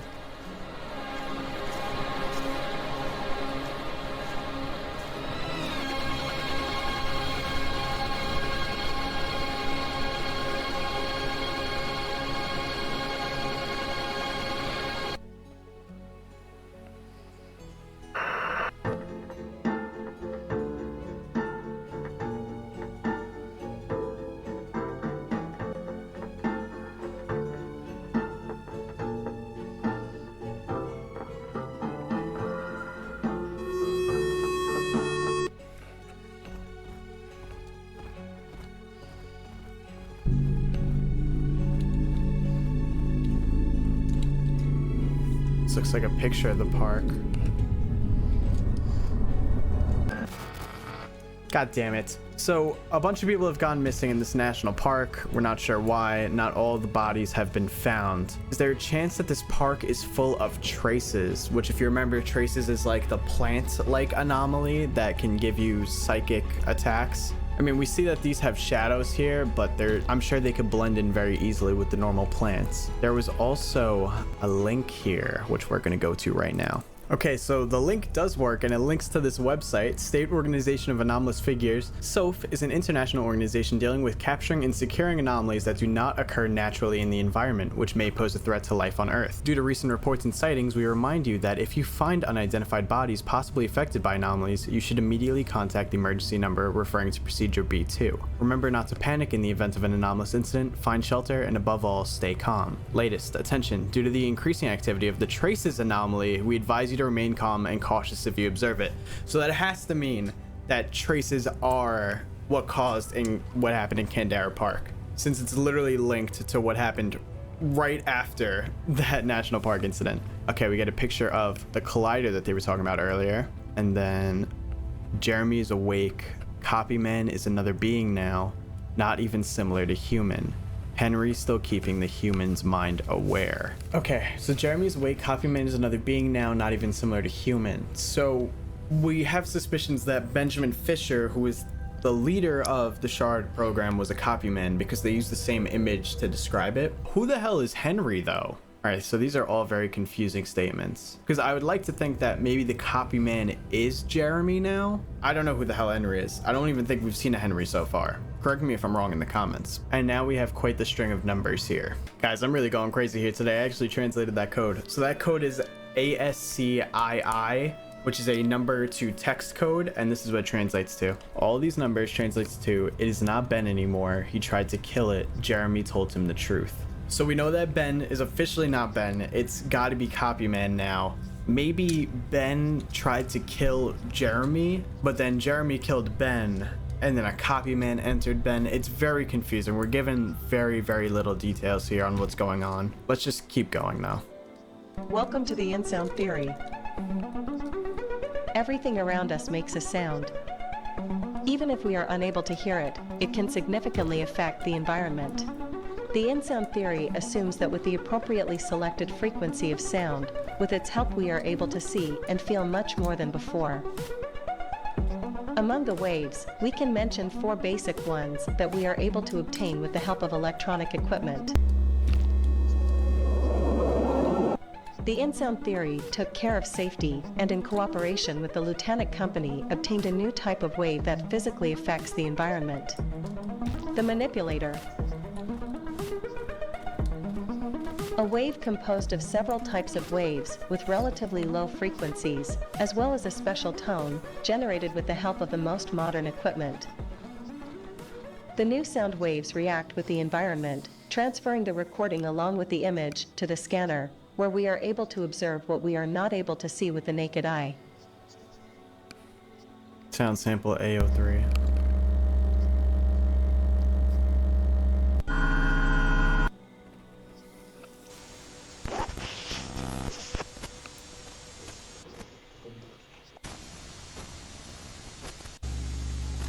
This looks like footage from the Niflheim incident.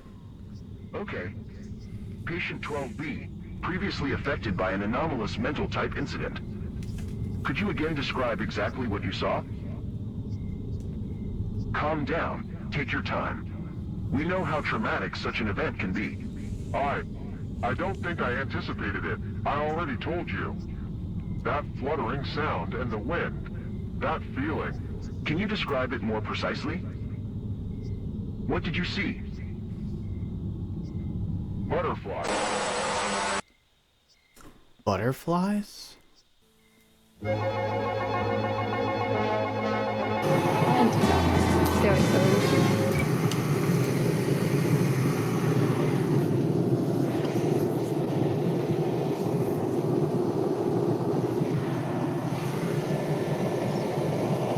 Usually I don't go out to public. Yeah. I get that.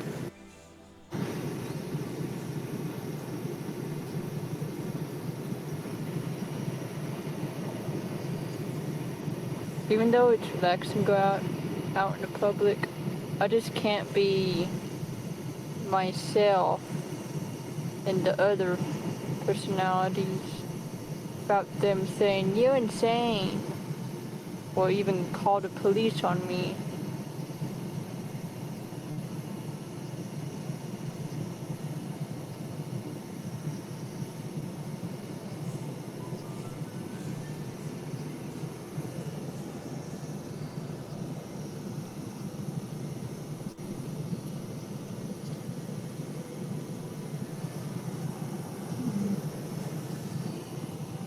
Taking that so long.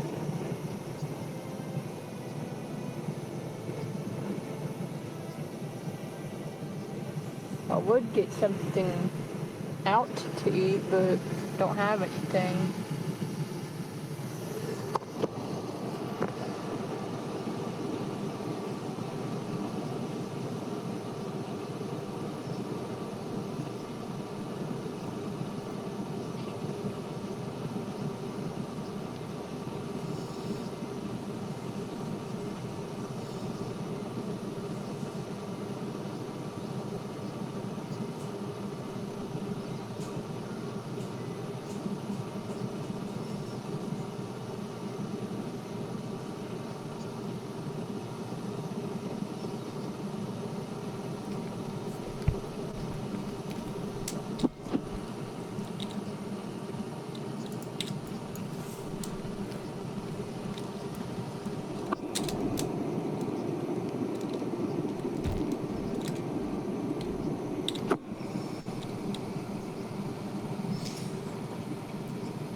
Uwaga! Komunikat dotyczy województw łódzkiego oraz wielkopolskiego.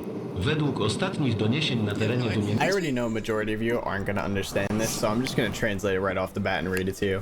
Attention. The announcement applies to the Lodz and Greater Poland townships, I'm guessing this means. According to recent reports, the anomalous entities have been observed in the above-mentioned towns. Using the classification of anomalous entities written by the American SOF agency, civilians are asked to stay at home and close windows and doors tightly. If you see any tall, deformed creatures, please call the emergency number, referring to standard procedures for anomalous incidents.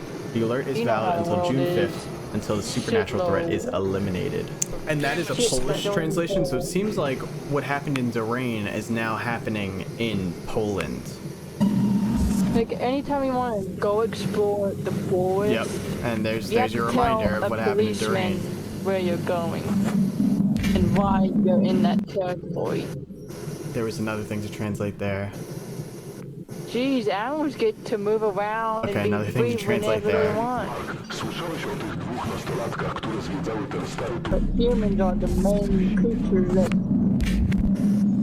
Okay, so this little piece at the bottom here is Polish as well. It translates to "do not run away." And this part right here translates to audio record of June 5th, 2004, Greater Poland, Type 3, Nephilim. And here's the translation of this entire conversation here. Hey Mark, did you hear about those two teenagers who were exploring that old tunnel? What happened? Well, they were supposed to stay home like everyone else. The government displayed a special message, but they decided to go anyway.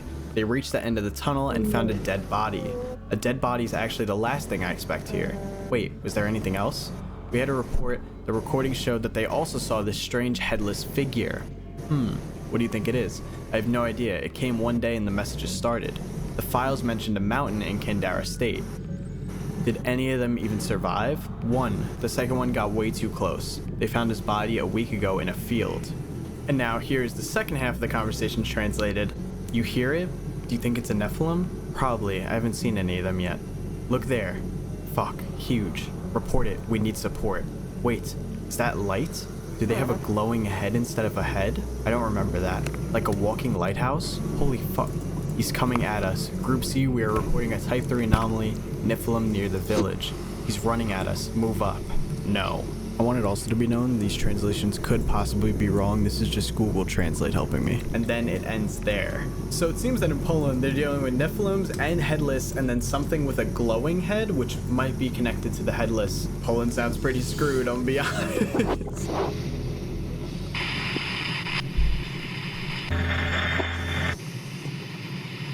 The recording is found on a memory card in the phone, which was secured with evidence from February 17, 2006. An unknown person looking around the abandoned building came across an anomaly of type blank. Other recordings on the memory card suggest that the person survived an encounter with the anomaly. So we're jumping way ahead in time now. We're in 2006. Oh. That is a large, large jump. Why are these people always in abandoned buildings? What are you doing there? Get out of there. In a world with anomalies going around, you should not be here.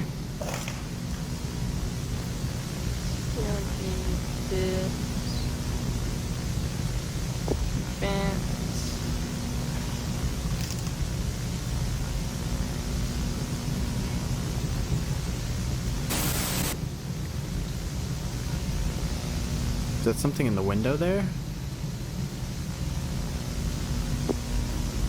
No, maybe not.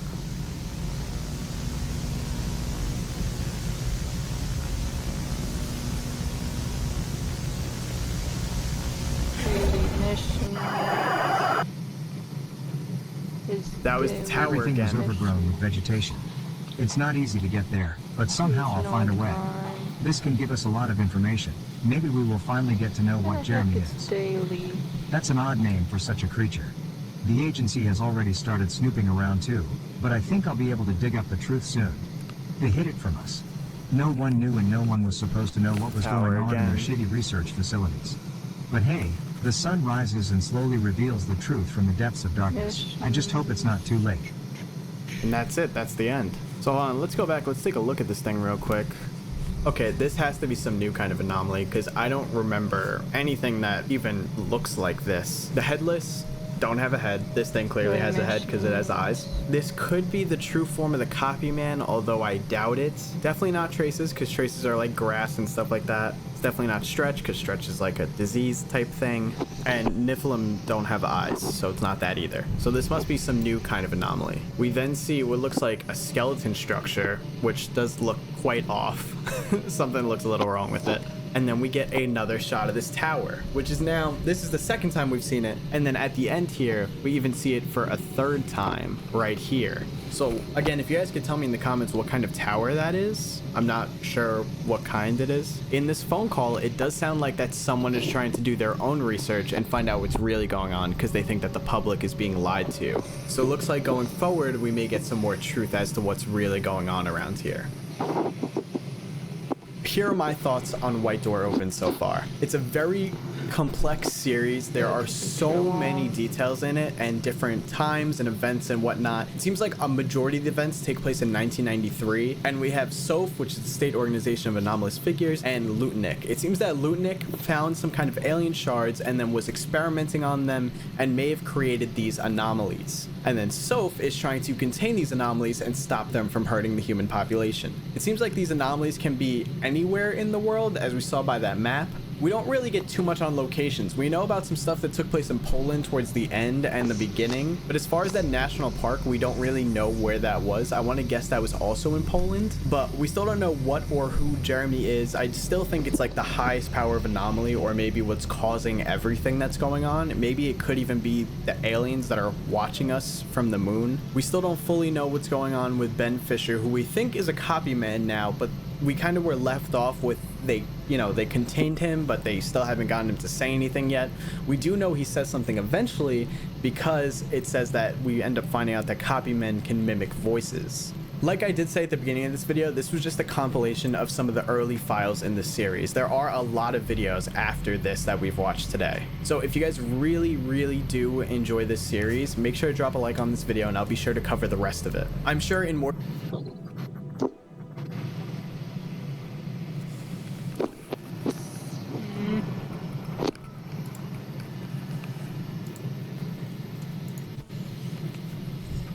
Just before we jump into the video, yes, this video is a re-upload. I did have to do some minor edits to the original video. Basically, all the information you get is exactly the same. There's maybe just a few seconds cut from the original. And I did change the thumbnail just because I wasn't a big fan of the original. But okay, now let's start the video. In January 16th, 1999, something from space landed in the fields of Nebraska. The events that happened next changed the planet forever.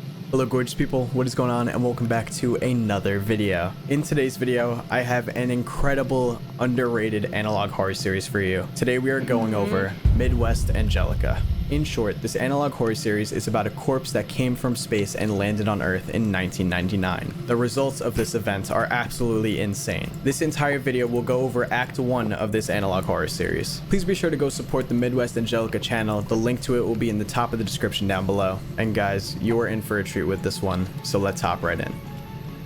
Midwest Angelica 000. The tape was discovered at the Oklahoma Cherokee site. It is believed that the footage, which depicts an advertisement on KMTV Channel 3, was recorded sometime between October 31st of 1991 and January 1st of 1992. The product depicted in the advertisement, a film titled Midwest Angelica, has yet to be recovered.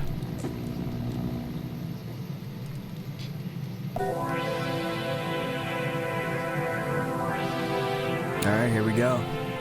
In the year 1999, a corpse descends from the cosmos, right into your backyard. The ultimate in science fiction. An alien thriller. A threat unlike any other. This is the Midwest Angelica. Okay, the music goes hard. Calling it a one-of-a-kind, a sublime experience into the realm of the unknown. A twister of biblical proportions. Don't hesitate. This is your chance. Call within the next 15 minutes to receive a free poster, along with your copy of Midwest Angelica. Only $16.99 plus shipping and handling. Call now.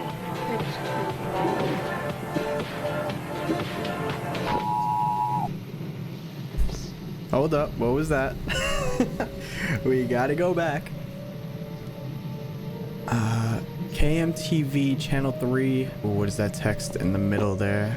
For Douglas and Washington County until 11 p.m. I can't read what that middle section says. To be honest, I'm not sure if this is like a trailer for the series itself, because it seems to be describing what I know this series is about. Midwest Angelica 001.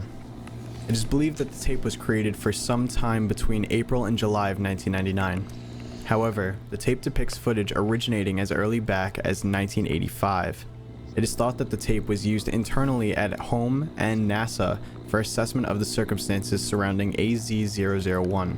The tape was discovered within the Grand Forks Technical College rubble. Ow. Alright, so this one's an FBI video.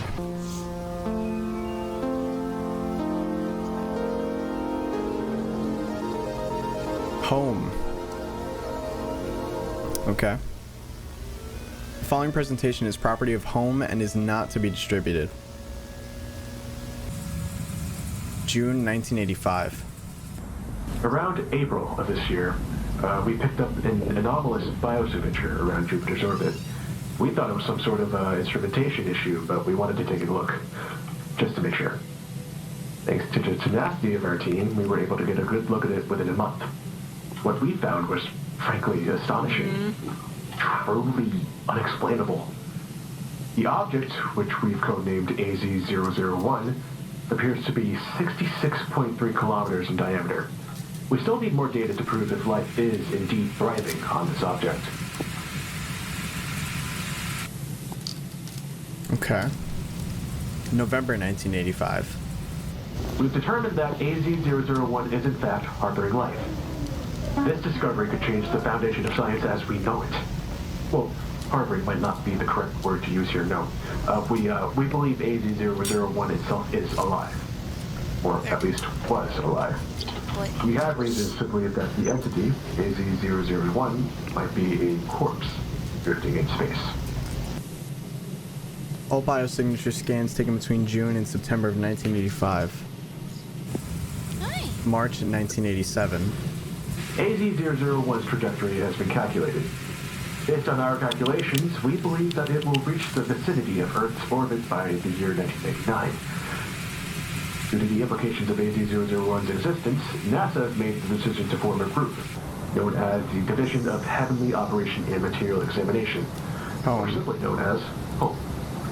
This group will The mouse fits perfectly over my hand, by the way. Well, my hand still drags the, I did a I'm thing. doing a size comparison beside a Razer keyboard and sorry, talking to my friends. controllers and my mouse. I did a thing. Do you want to see the things that I've done? Also, I am in Coast right now, and I'm laying eggs. Yay! Do you want to see what I've done? Please, no! What the hell have you done? I grew some of them. Here.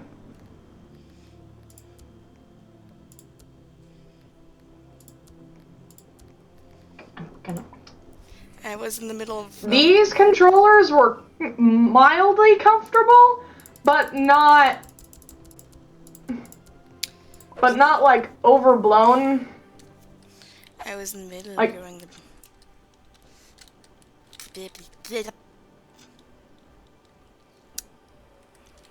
And then I'll put my hand. I'm having a stroke again. Oh, sure. This is how big my hand is, by the way. Wonderful. I'm assuming you're where you normally at? There we go. Yeah. Yeah. Just gonna... Here. Here's a size comparison. That's a Razer keyboard.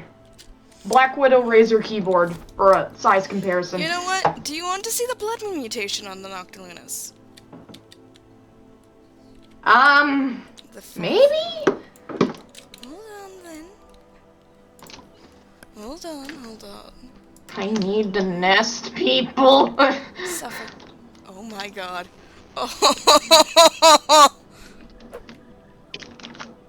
Hand go burp. What?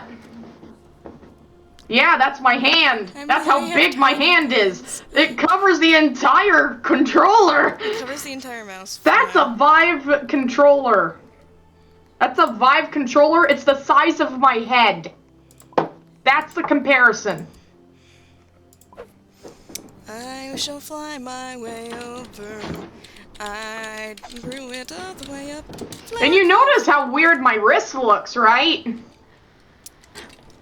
Kind.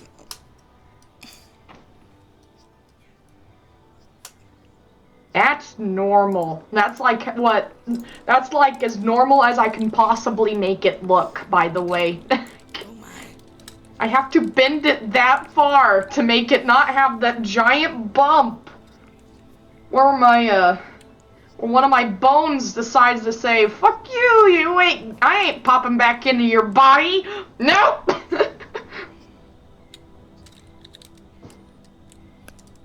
I am surprised this AI knows what Air Sans is, but also at the same time, I'm not surprised at all. I suspect it might have been used as one before it was modified. Oh, lovely! Oh my god, why? Why? What have I done? What have I done? It's better in the sunlight, I'm gonna actually. nest myself. I'm gonna nest myself because that's what I have to do. I have to nest myself. Stop it! Stop it! Stop biting me!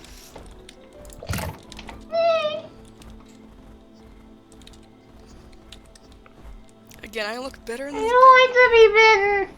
I look better during the day, actually. And stop biting me! God damn it!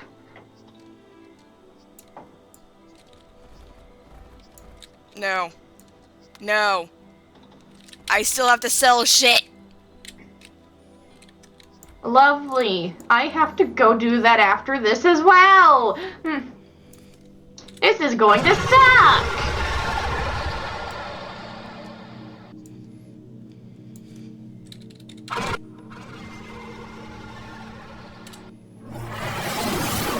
God damn it, turn to day.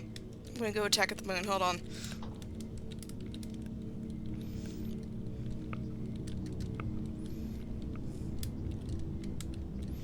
I'm the literal embodiment of the moon right now. I'm gonna go beat it up.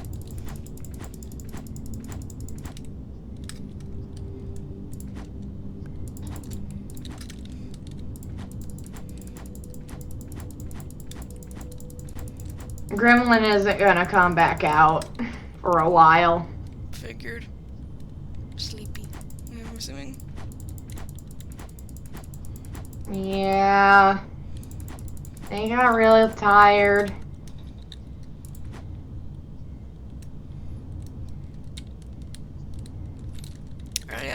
I might have done it bad. I'm in the mesa now.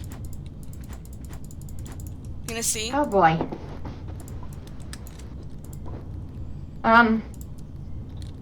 No. I need this. Look at the This map. is gonna take an hour. Oh. What have you done? I'm that high up. Jesus.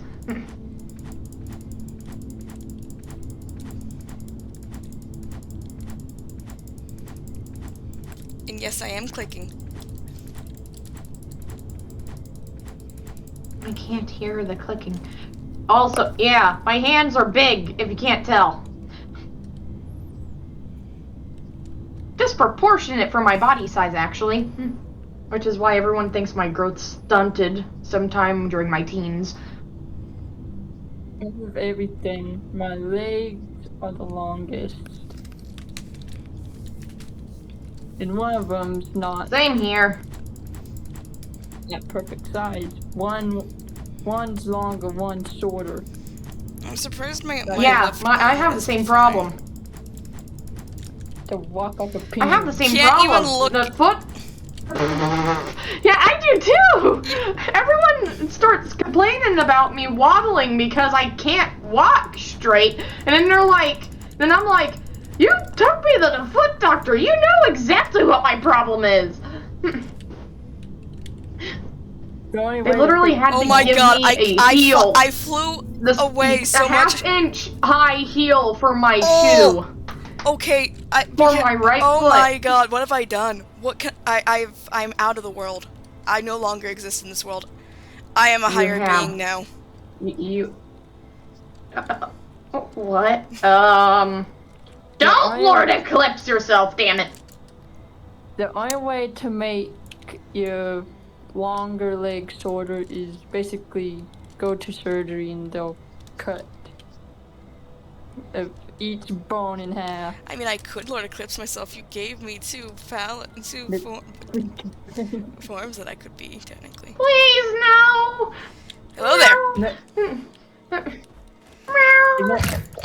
Unless you want a foot extender.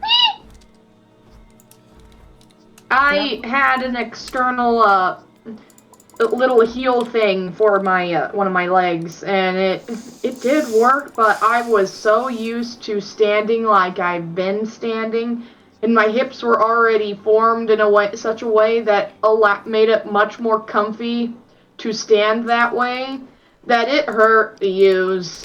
Also, beware, I could technically I can now get this the Quizzicuddle feathery thing.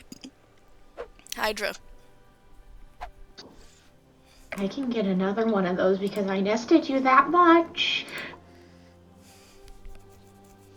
It's 30 mush. It's 30 mush. 30. That's how bad it is.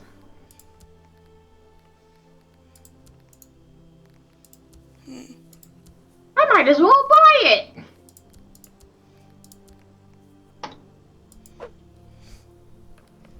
You know what? I'm gonna be nesting a crap ton more things, so I might as well do it now. Agreed. You gave me the worst idea possible.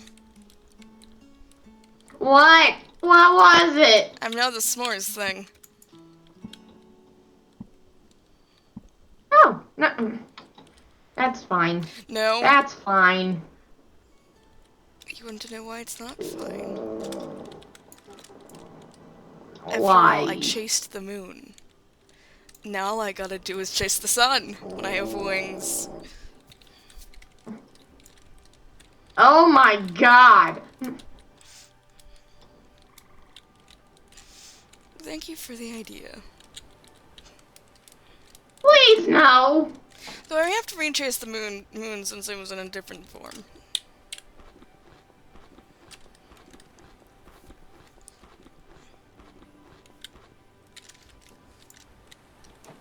I like how you're doing godly bullshit while me laying eggs. Well, no, I'm not ready to become that yet. I still have no wings. My wings are still not here. They have not been given to me lovely. yet.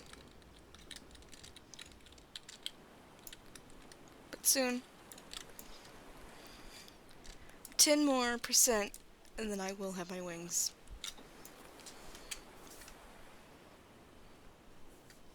I want you to guess who's in control right now.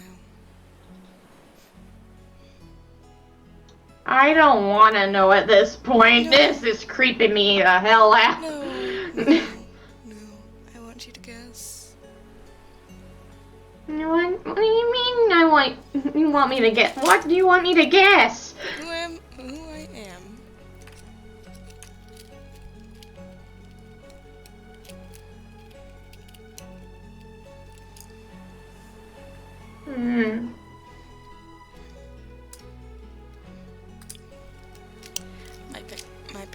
My picture is half true. Just be aware. And telepathy. Oh. I can see that. Are you Code C or are you Echo?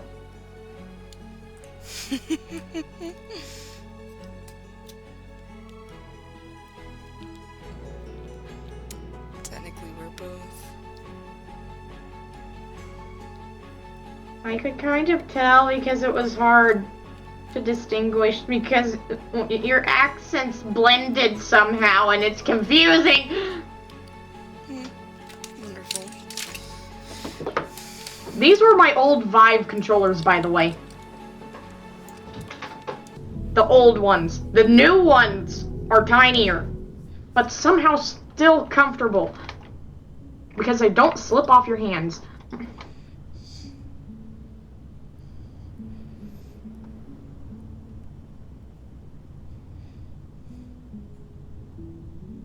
Well, I just got a melanistic one, so that's gonna be fun.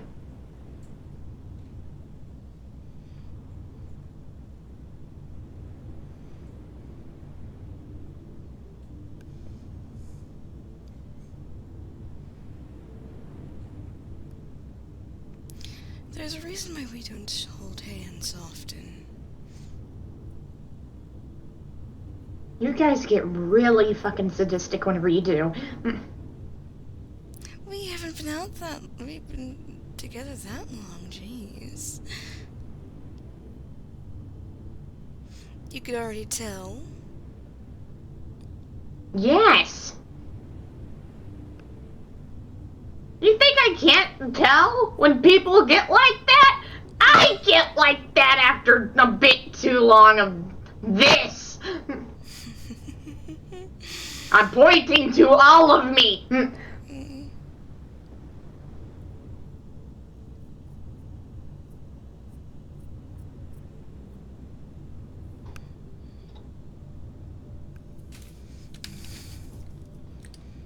Something's about to finish uploading, so that's gonna be fun. Something's about to grow as well. But the violent winds are still happening, so we have to stay inside. Yeah. And soon.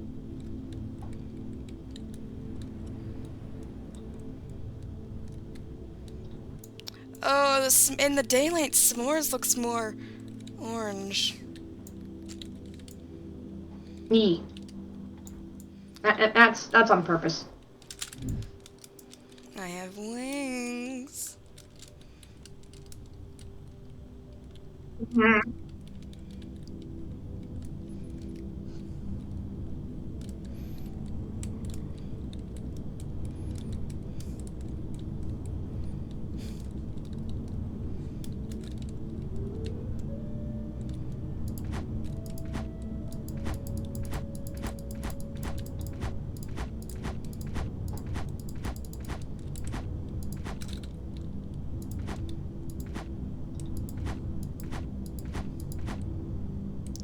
Oh, and my wings are also metallic. Wonderful.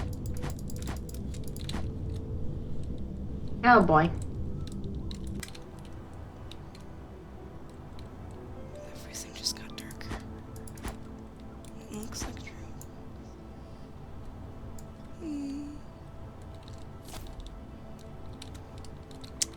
Oh, that's why everything got darker. Oh, there we go. I've been flying after the sun this entire time. I can tell.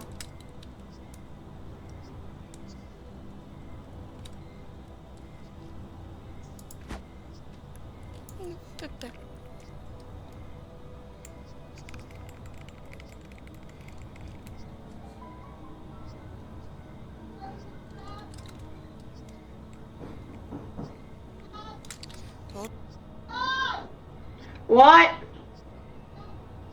No. Give me a moment. I gotta go get the cats. Oh, let me nest myself real fast. Hold on, I need to go order food for us. I think I might have gotten another mutation. Oh, well. I chased the moon a tad bit, and I chased the sun. I think it's good enough. Lovely.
place times like a new time keeps me. Wolves are just glories, and no one stops the fun. Well, we both make mistakes and choose to do wrong. When down on our luck, when some can't go on, we blame that tick-tock that ticks to our song. A second too late, and now we're far gone. Hi.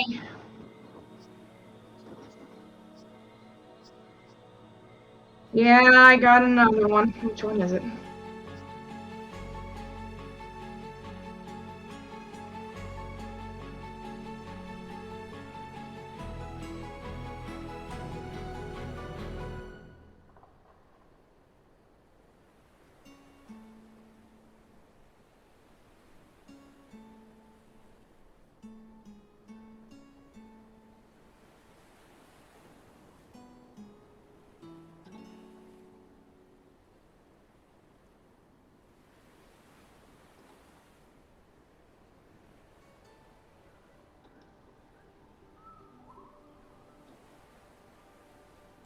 I returned. Still dying, though. Hi. Hi. I was on top of a volcano, I came back and then realized I was slowly dying.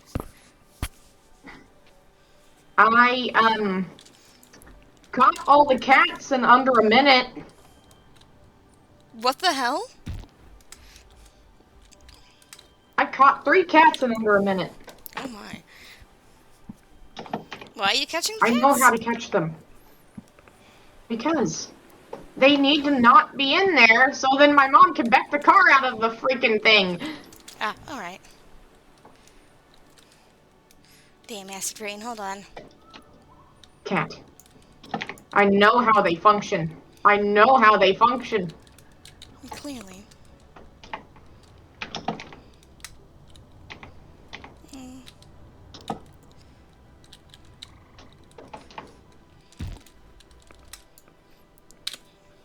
Lay down.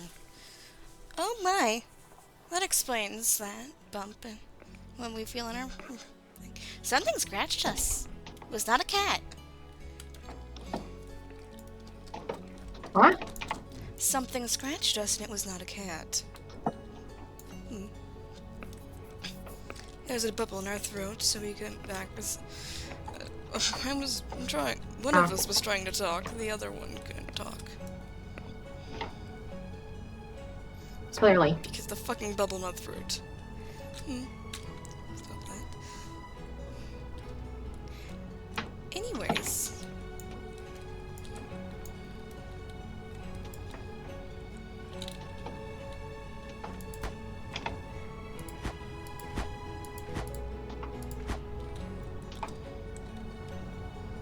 I'm on the way back. Keep forgetting that our wings are also semi-metallic.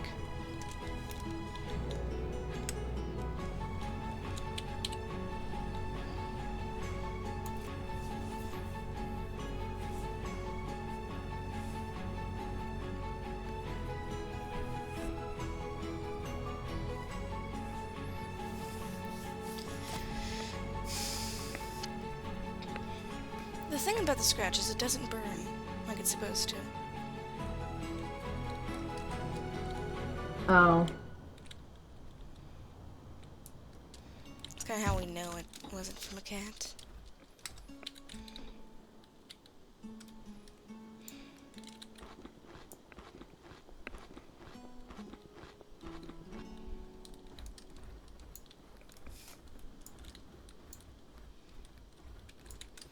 I'm going to rest for a bit.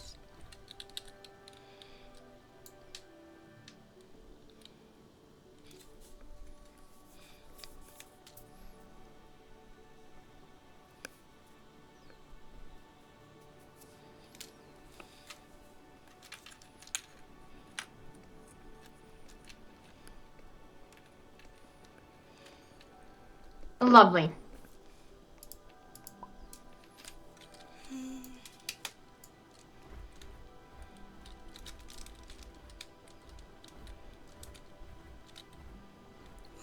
on. Oh my. What?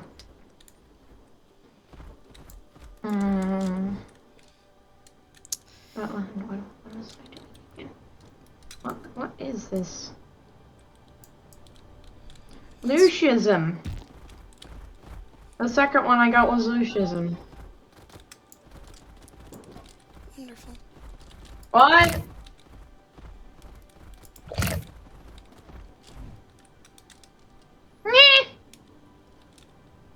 Can you not? I have to have the egg menu up.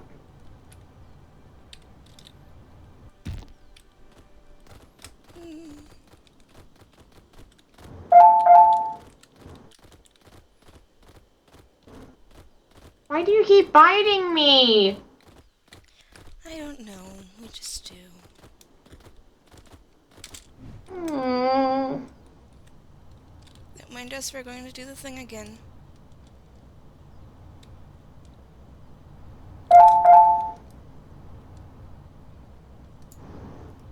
I've been nesting myself this entire time. Figured. Well, we're just gonna keep chasing them.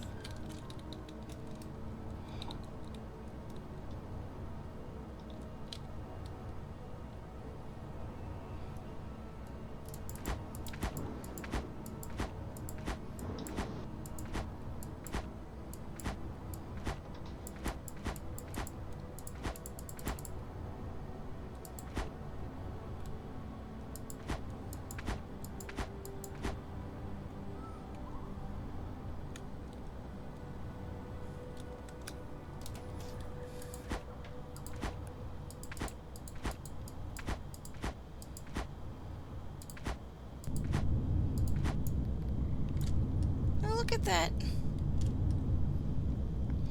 It's like the world wants me to stop.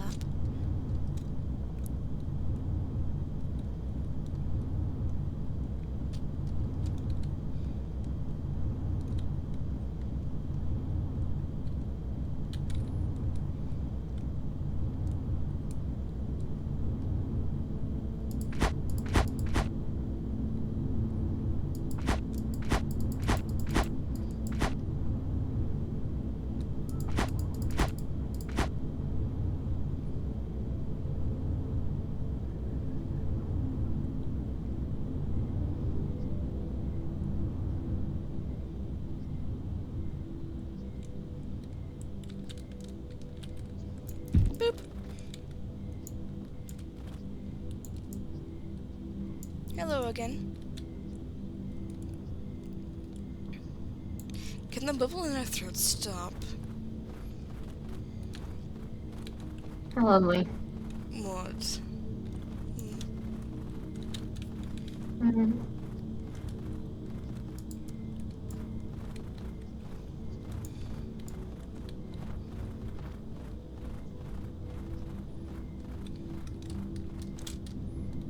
Yep. Oh, wow. Okay. Hi.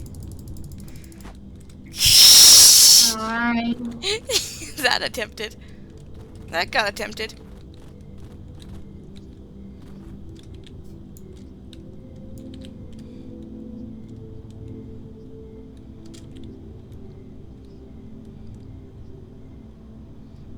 Bye-bye.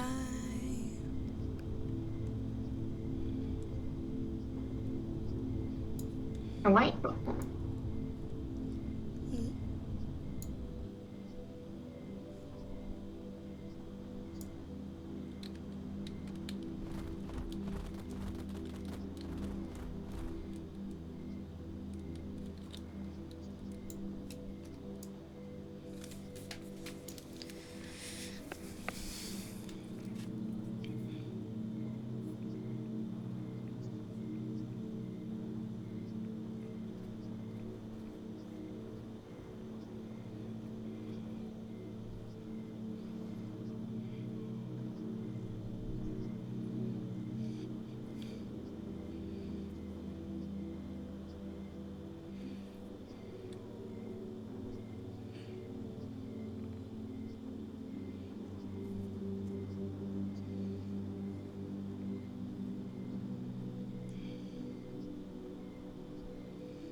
They left.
What?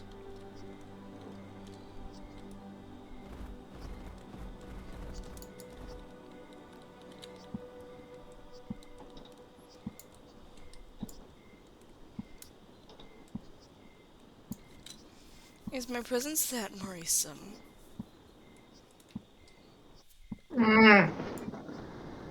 What?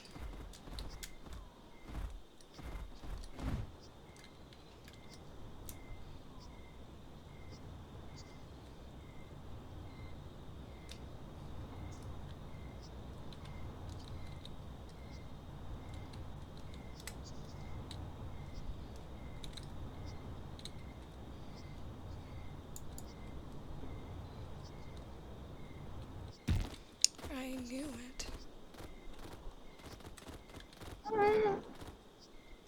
Now I can watch over you while in here. What do you mean? What do you mean by watch? Exactly as I say. Watch.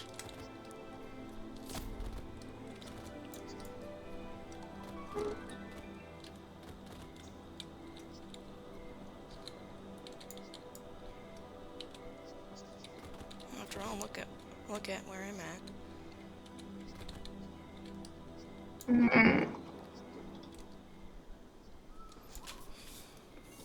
Fucking thing would load. I could probably watch you. I can't really see you. Fine, I'll get lower.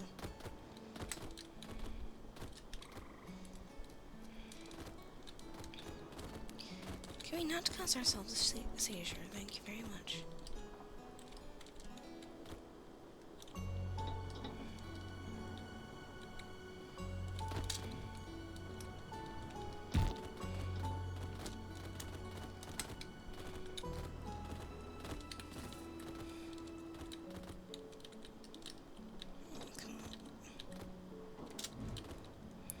Fine.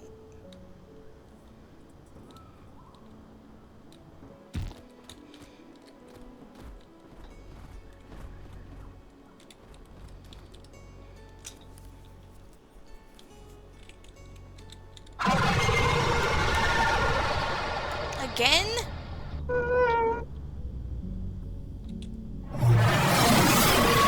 I can see you now. Hi.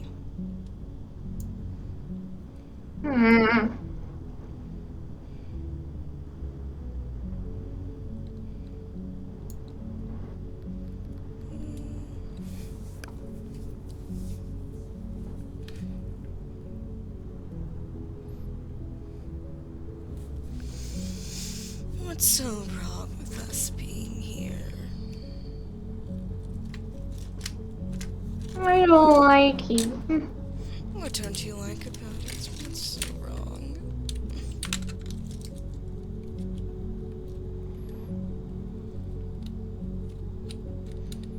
It's like you want us to stay separated from everyone else.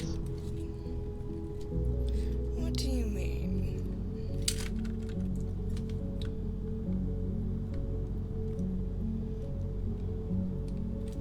Elaborate.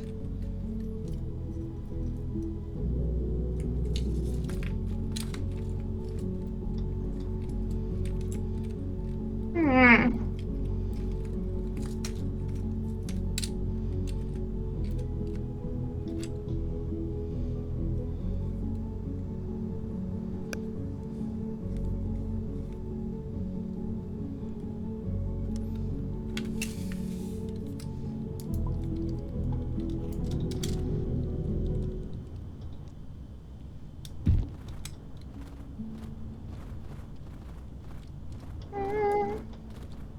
I said to elaborate. I am. Hmm.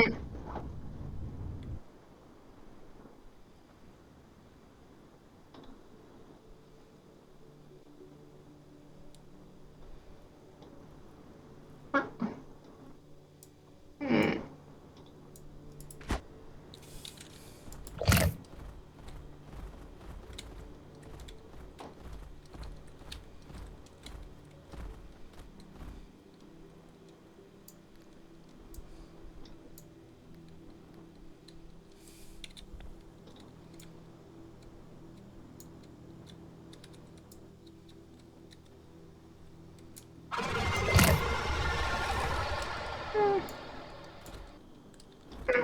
Respond. I don't want it.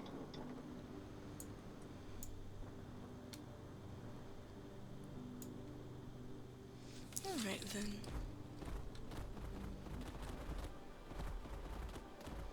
We'll get the other one out then. Hmm.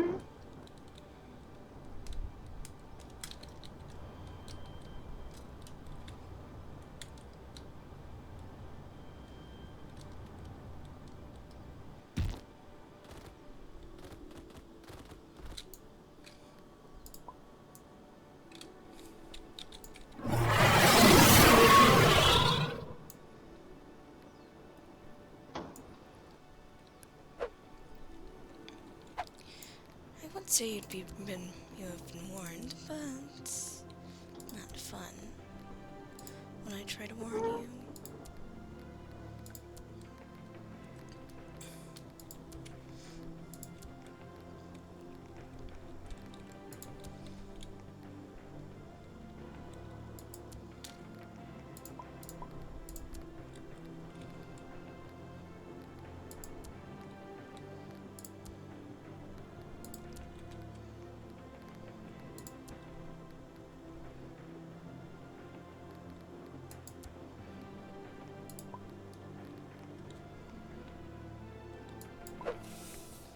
I will need this one to grow, but we'll say that you have been warned.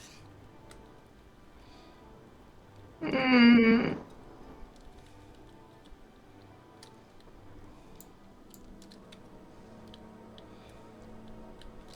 It will indeed be the more aggressive. I know you're more aggressive. That's why I don't like it.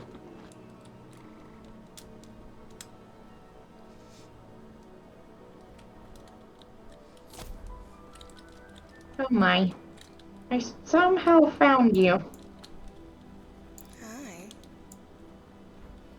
Hi.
gonna eat chocolate.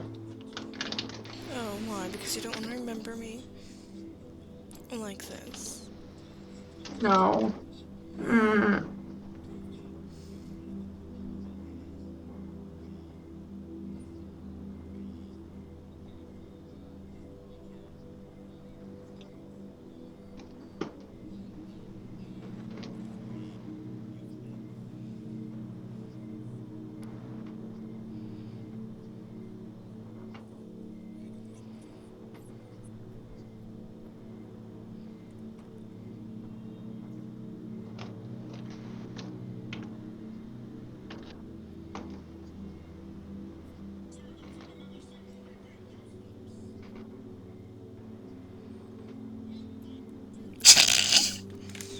That's technically not another step. Well, oh well. Oh.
What?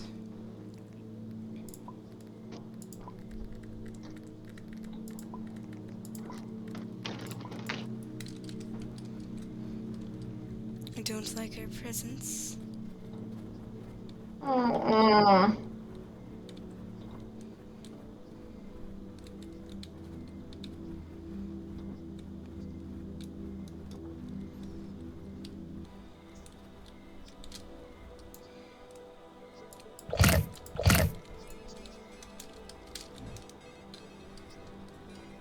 Damn it.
the squeaking for?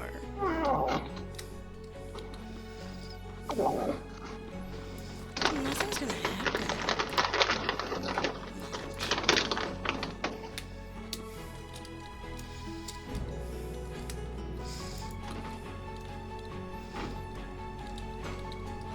I'm just going to be taking advantage of the moment when I fully grow because, well,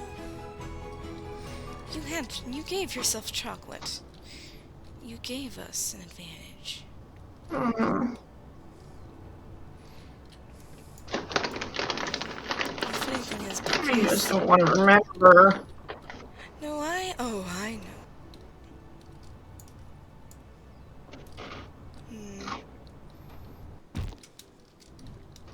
Hello.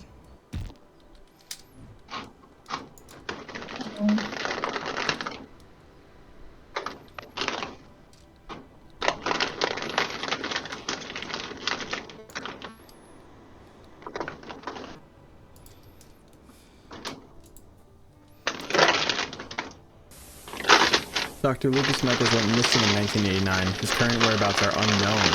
Okay. August 1995. My name is Dr. Ray O'Connor, and I am head of psychological contamination research here at home. In the past few years, we have made incredible discoveries regarding AZ-001. It's almost strange to say this, but the object seems to be emanating massive, detectable brainwaves. We have detected the presence of delta waves here at home, HQ, which are the same sort of waves generated during deep sleep in humans. We are currently in the process of attempting to decode these waves to gather more information regarding AZ-001 and its potential effects. So it's not dead, it's asleep?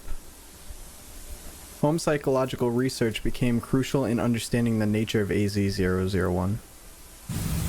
January 1999. On January 1st, 1999, at 9:32 p.m., AZ-001 entered HEO. That's what it looks like? AZ-001 passing in front of the moon.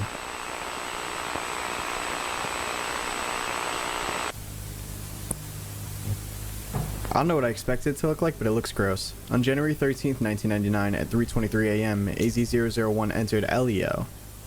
Close-up photos were taken. 5:45 a.m. 5:47 a.m. 5:53 a.m. Looks almost like it has tendrils or something. On January 16th at 1:26 a.m., a large chunk of AZ-001 was determined to have separated from the main body. This chunk has been labeled AZ-001 Alpha.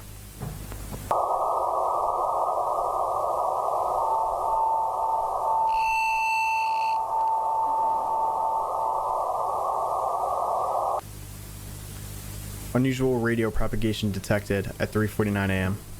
Unlikely to be caused by sporadic E.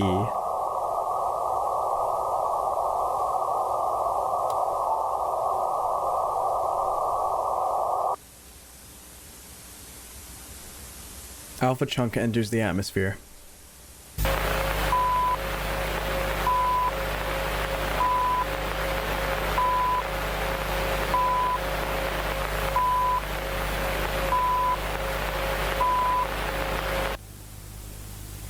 Visual tracking of the anomalous object.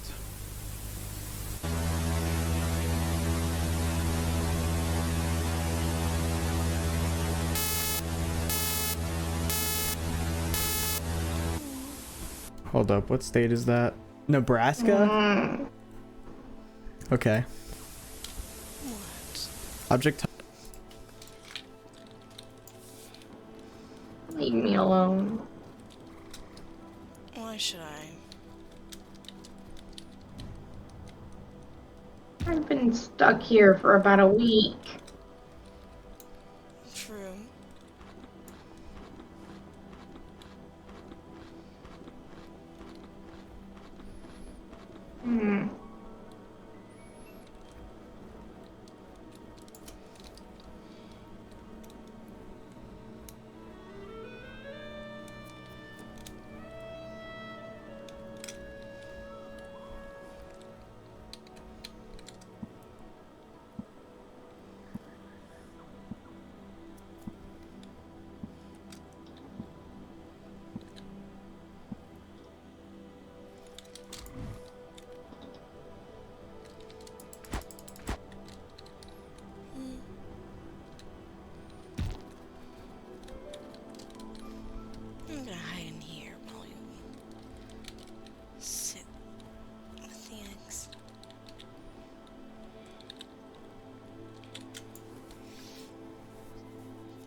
touchdown confirmed at 3:52 a.m. by multiple radars.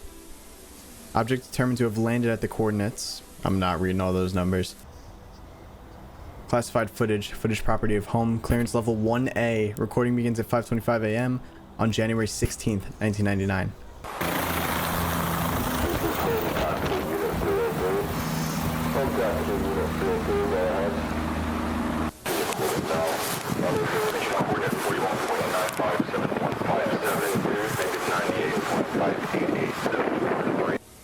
There are no captions, by the way.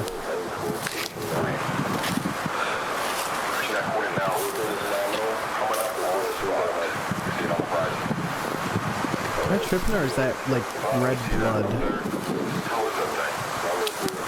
No, I don't think I'm tripping.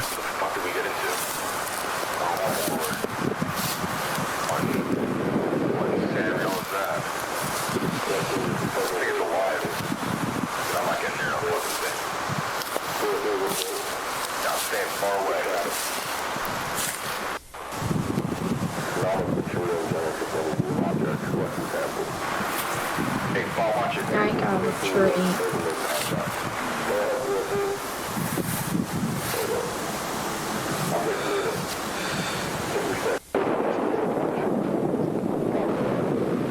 One of my things got a health trait. Wonderful. Which one's that one? Oh, max stamina trait. The Lucianism one. Wonderful.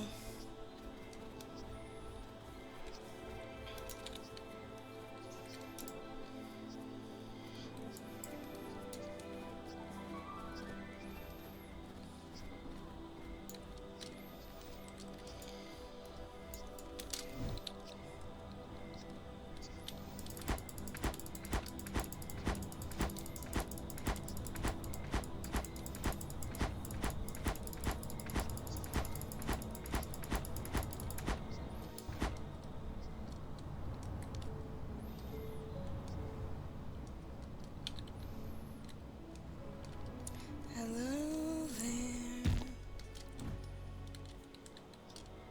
You're not. What? Because all I just want to do is mess with you.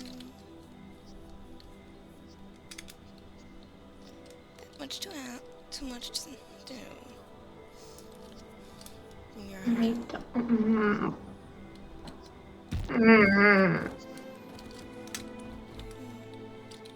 It's not enough. What's not enough? Chocolate wasn't enough. It was just a thin layer over it.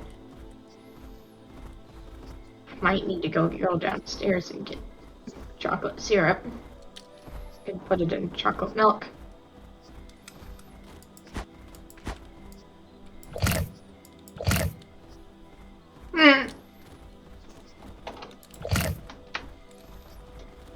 I need to go eat.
Inside their suits?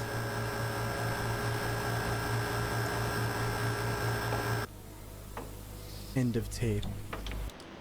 So much to go over there. So I believe Dr. Lucas Michaels, who's the first doctor we hear, him and his team discover AZ-001, which is this large mass object, which they said was 66.3 kilometers long. That is 41.2 miles. That thing is gigantic. At first they think it's just an object, then they find out that it might just be a body. We then find out that NASA forms this team called HOME, and HOME's entire objective is to just monitor this object to see its trajectory, when it's going to land on Earth, all stuff like that. And a big important job that they have is to keep it private from the public. They do not want the public knowing about this, which is kind of interesting because right after we hear the doctor say that, he disappears in 1989. Then we get Dr. Ray O'Connor, who comes in, and basically the doctor says that they've discovered that it has brain waves, which means that it is still alive, but they say it's very similar to like human sleep patterns. So maybe it is a giant body, but it's just asleep. Now we're in 1999, AZ is really close to the planet, and then on January 16th at 1:26 a.m., a piece of it decides to break off, and that becomes AZ-001 Alpha, and it lands in Nebraska. We then get footage, which there is a lot going on in this footage. We get like 2 different POVs, and there's a lot of radio chatter in the background. Like we hear several different people talking over each other. We get this image here, which looks like it may be inside of a crater, and this may be AZ-001 Alpha. Like this is the piece that broke off that landed. It looks a little burnt on the edges maybe, which makes sense if it just came in through the atmosphere. There's weird stuff in the grass, right? I can't tell if that's my color blindness kicking in or something. Let me know in the comments. It definitely looks like there's some stuff that like maybe came off in the grass as it was getting closer to the ground and landing. All of a sudden they're trying to burn it and kill it. I don't know, unless I missed that they said that, but they're trying to burn this thing. So here's one of the soldiers, or one of the men, I don't even know what to call these guys, but one of HOME trying to burn it. And they have some very interesting helmets. It almost looks like a bucket, but you could tell something is wrong with this guy. These, I'm just gonna call them tendrils for now, tentacles, whatever you want to call them, but you could tell that they're pretty close to this guy. And then all of a sudden his mask just starts melting, and then we see that a piece of this thing comes out of the mask. I'm sure this will get explained exactly what that was, but I'm sure as it was coming through the atmosphere, maybe tiny pieces broke off around the field of where it landed. So if these guys were walking all around there's a chance that maybe one of these pieces grabbed onto their suits, maybe crawled inside of their suits and contaminated them, you know, causing the masks to melt and everything, basically killing them. Either that, or maybe the huge piece Alpha just, you know, got close enough to them that, you know, it got inside their suits. It's clearly dangerous, clearly not very friendly, and this is only a chunk of the giant thing that is floating very close to Earth right now. I'm sorry, I know that was a really long explanation, but I just wanted to make sure we went over and I made everything clear for you guys on what just happened there, because that was a lot of information they threw at us. But I'm excited. I want to jump right into the next video. Midwest Angelica 001S. The footage is believed to have been recorded sometime in 1995. No known records of any pesticide tests were found to have taken place in the areas shown that year. I'm gonna go get myself some chocolate milk. North Broadway Street, Red Oak, IA 51566. If you or loved one are living in any of the counties shown on your screen, you are encouraged to consult your doctor or call the toll-free number below for a free evaluation today. Tests of an experimental pesticide containing ingredients linked to insomnia, somnambulism, strange or uncomfortable dreams, and general sleep problems have previously occurred in these areas, and your input is critical in evaluating the product's safety for consumer use. Again, if you or loved one are living in any of the counties shown on your screen, you are encouraged to consult your doctor I'm gonna go get chocolate milk. 555-4663. 1-800-555-4663. Okay, already very interesting. For those that may not live in America, IA is for Iowa, and Iowa is the state that's literally right next to Nebraska. I think it's also important to say that in the description of this video, it said that this was recorded sometime in 1995. So this is, wait, that's even more confusing. What? So my original thought was that AZ Alpha landing may have caused something to happen in the neighboring counties, because I was very close to Nebraska and where it landed. But if this is recorded in 1995, that's 4 years before AZ Alpha landed. And all these counties they're saying need to get checked up. And HOME is the cause of it, obviously. They're saying it's an experimental pesticide, but the description also said there was no, it's BS. They're lying. Something else is causing these symptoms that people are getting. I definitely would have thought that AZ Alpha was causing that, but something else caused that if this was recorded 4 years before it even landed. To be honest, I think we're just gonna have to keep watching to learn more about this one because I have no idea what this one may connect to yet. So let's just go into the next one. Midwest Angelica 002. Little is known about Starfield Ranch other than that it is shown in the footage. Files containing information about the Jones family were recovered from Home HQ alongside the tape itself, which seems to have been annotated by Home. The files also state that it is unknown how the camera continued operation long after its battery should have been depleted.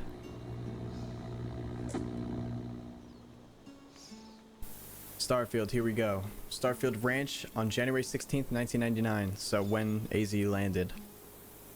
I guess that's the name of the landing site. Ranger Avery Jones is awoken to the sound of his dogs barking at approximately 4:31 a.m. Avery's son, Colin Jones, begins recording shortly thereafter.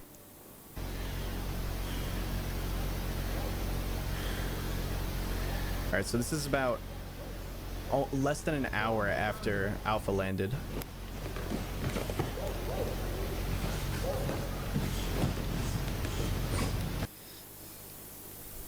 Colin makes his way to the ranch prairie.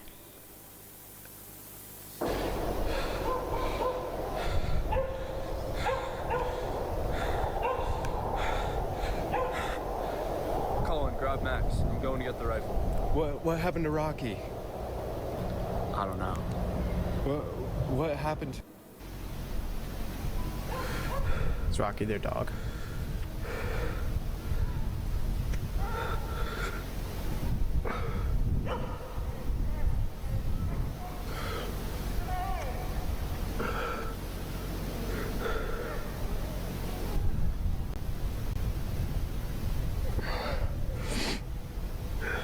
Sounds like the dog might be in pain.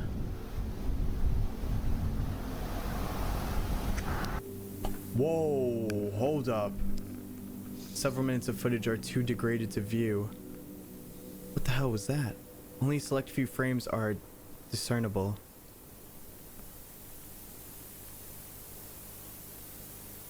Okay. Is that a deer?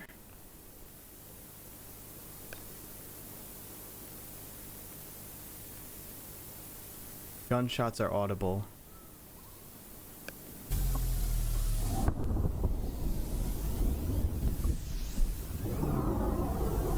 Alright, someone's running.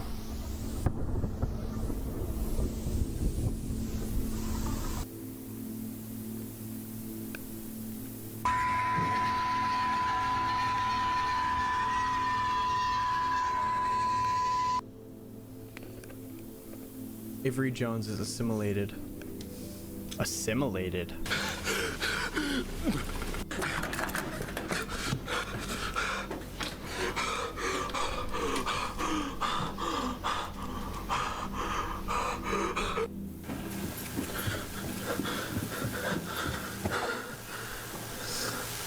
Mom?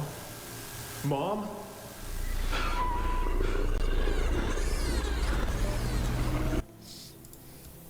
Infection.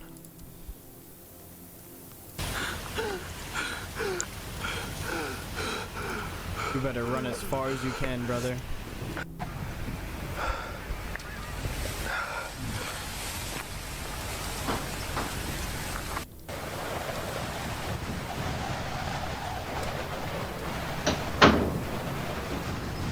Is that a cow or something?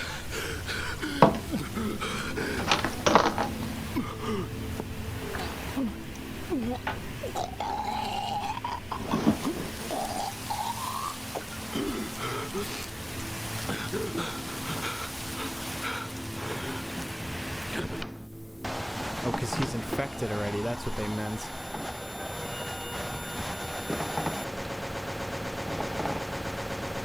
Family. Watermelon.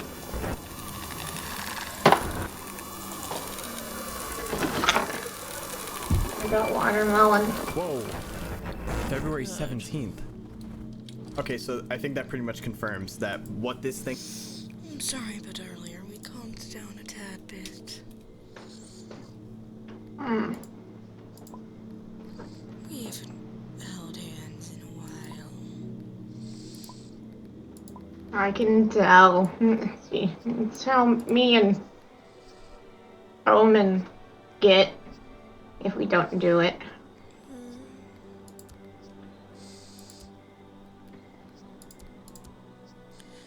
We're kind of jittery right now, so don't mind that.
Though we are going to keep our distance for a while at least.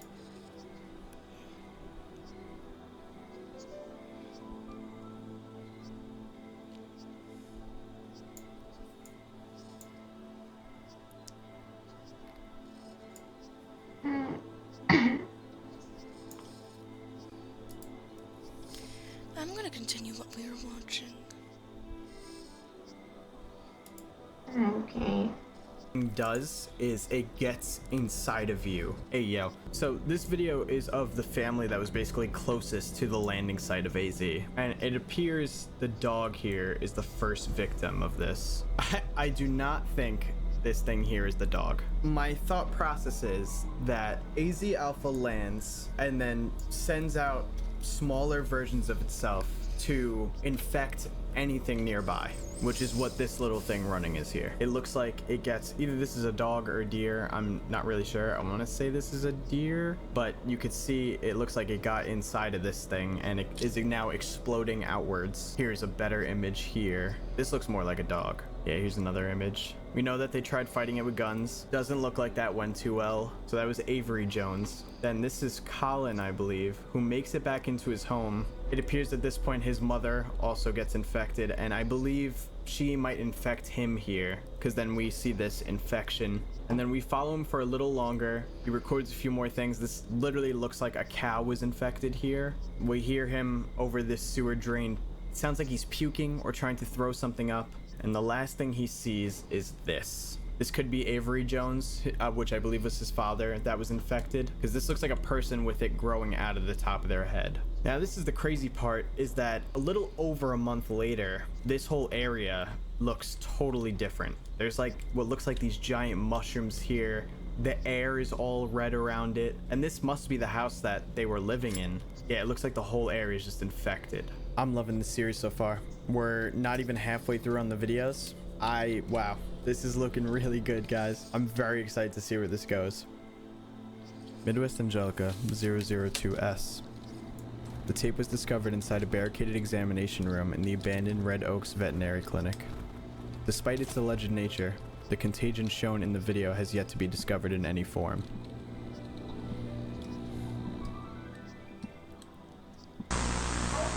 More classified material.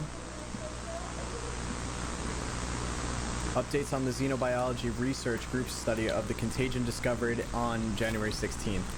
Samples of the contagion injected into specimens. What the hell are those? Nah, hold on. I gotta look up what the hell that is. Injected into what?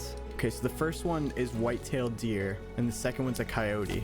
So, samples of the contagion injected into a white deer and coyote specimens continue to induce minimal to no mutations. However, recent experimentation with specimens of... Looking up this one too. Allium cepa. However, recent experimentation with specimens of onions have uncovered how the contagion affects organism cells. 0 milliseconds after injection.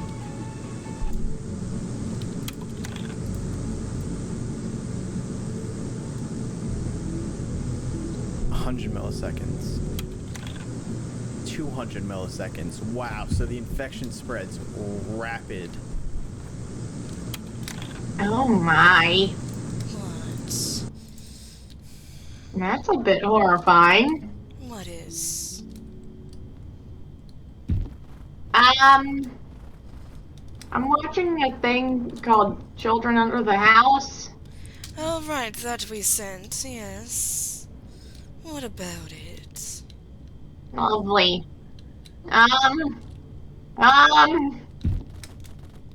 Which part? Child! What about the child? What about Jess? Or is it a different child that you're referring to?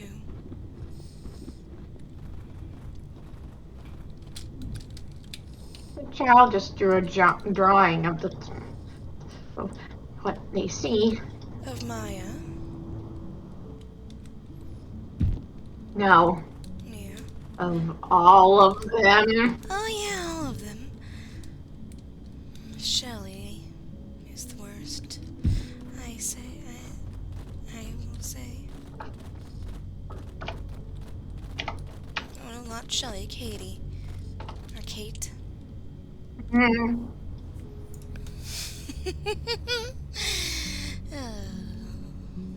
Hmm.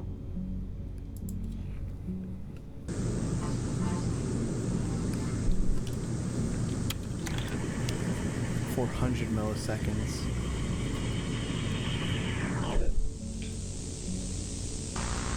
Previous results combined with recent findings indicate the contagion possesses some degree of intelligence. The contagion's intelligent and virulent in nature possesses a clear and present danger to the entire United States population. Yeah, no sh. Research personnel strongly recommend the contagion be destroyed on site and by any means necessary. Codename designation, Starkill.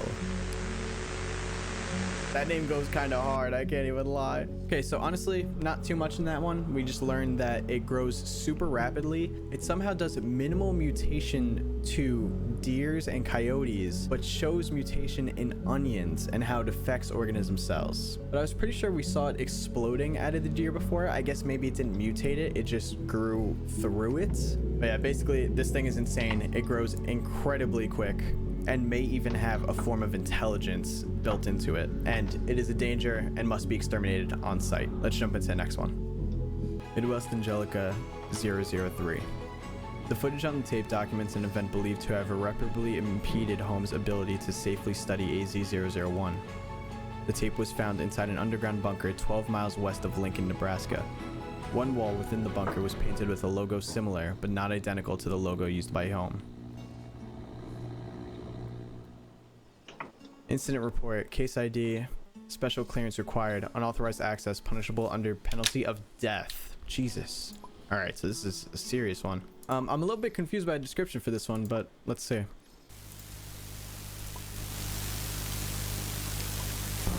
I have something important. Though I will need to sell a blood moon. What? The blood moon one, maybe.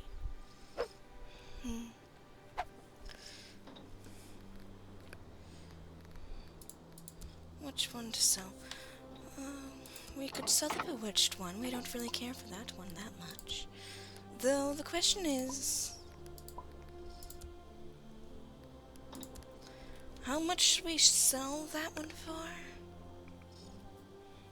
Oh boy. The woman started seeing them too.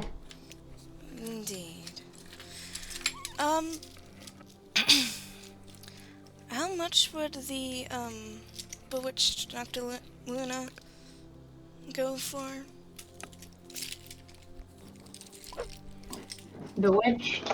Yeah. I'd at least do 500, if not more. Just say selling a Bewitched a Luna, and if it's above 500, then I think it's fair. Okay.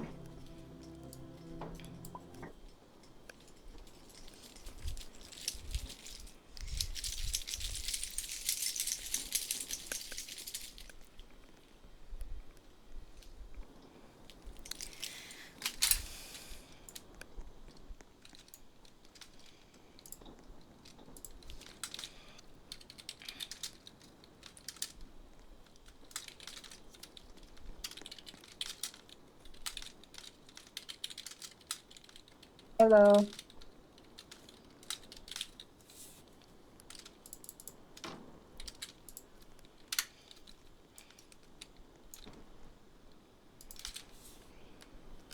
Alright.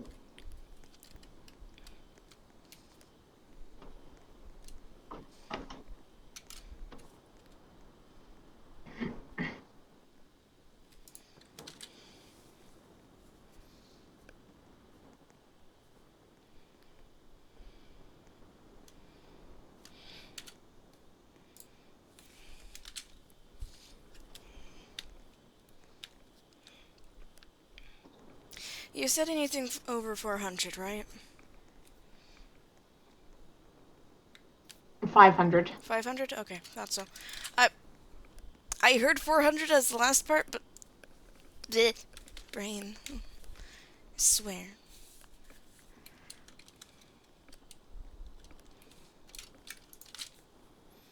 If I get a creature that's over...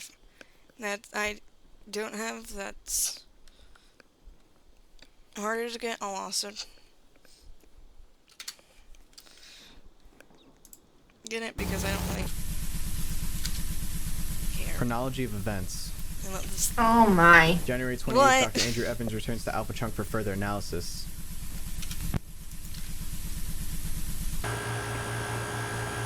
Alright, so we don't even get footage, we get an animation of what happened.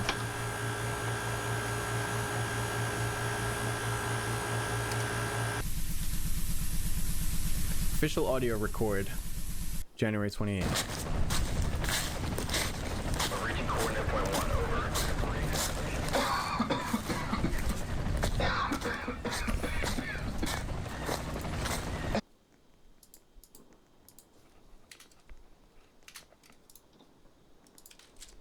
Oh my.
I gotta find Explorer tokens now.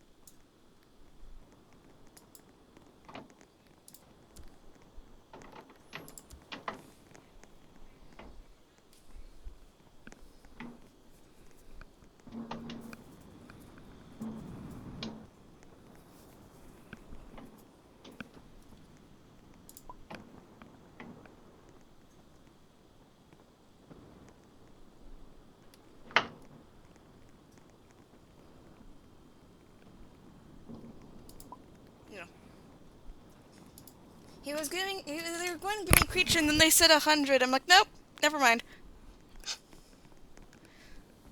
Go away now.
Meow. All right.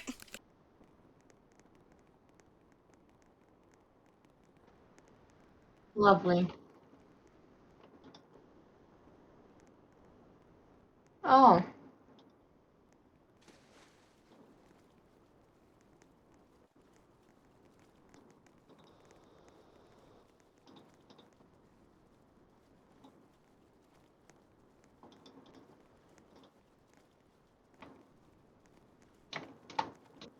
The dad's starting to believe them both.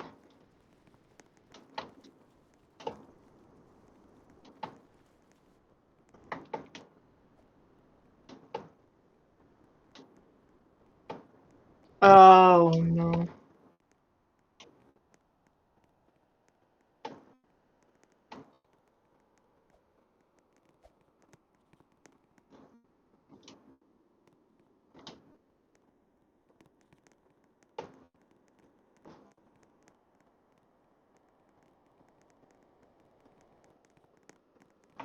Three more eggs.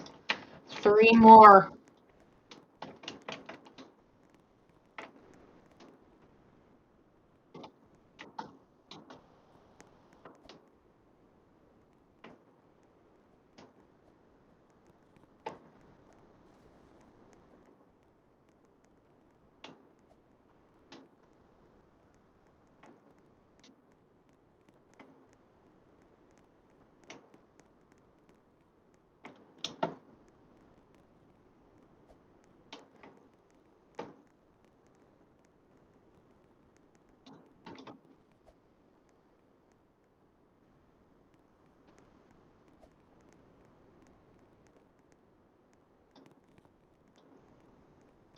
They lured Maya with a toy. Yes, they did. It's the same teddy bear, too. Yeah. Poor kids. Shelly. You don't even know what I want. Shelly's been stretched out. Practically.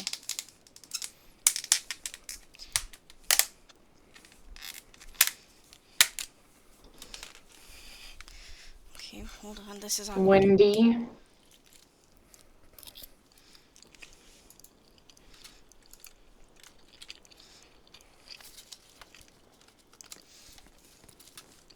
Her neck is broken.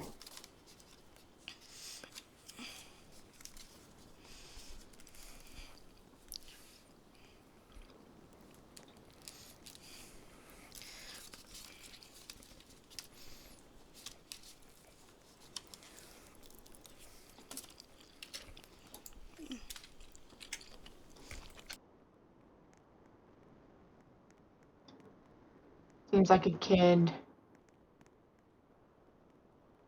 They burned a kid.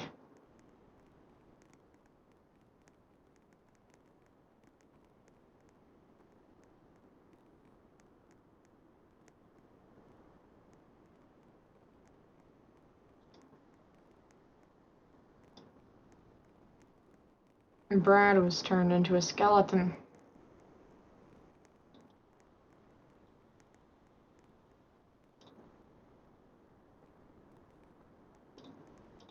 They forgot him. He was also kind of the oldest as well, so no one cared. Mm.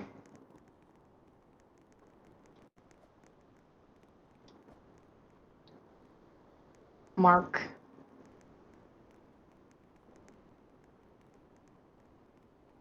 He got shot.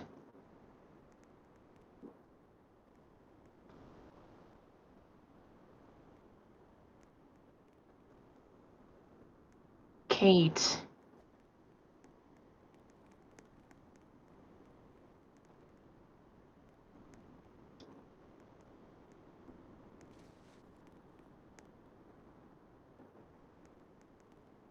She has a hand for every hand that hurt her.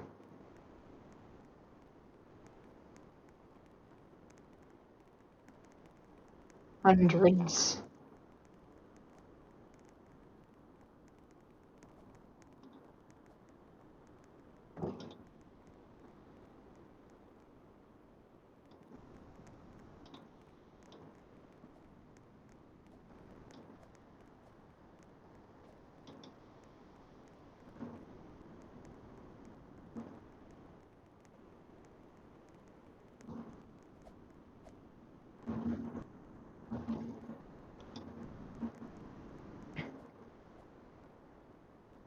They're mad because they want to remember.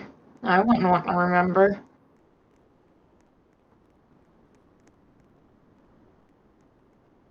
They want revenge, so that's why they're mad, is because they can't remember who they want the revenge on.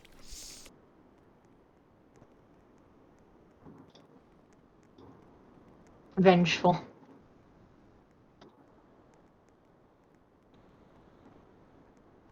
Traded her voice for eyes.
Oh my god, Julius. Get your head out of the gutter!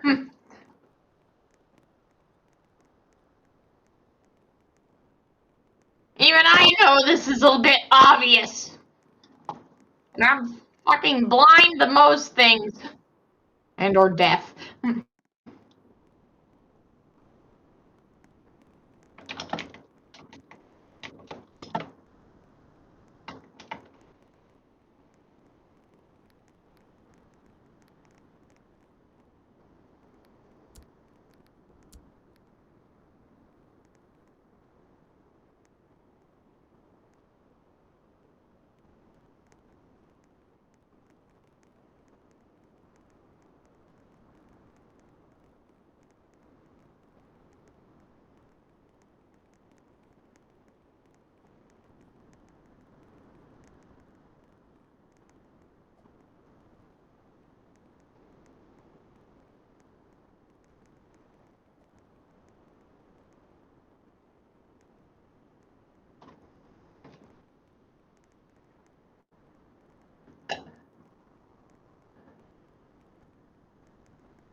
Landry. I'm fine.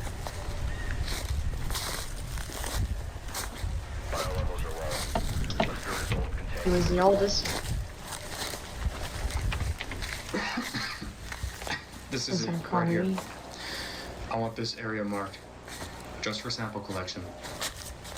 On it. Marking area, over. That's all we're gonna need. Request retrieval team. Requesting retrieval team at Alpha Chunk Point A, over.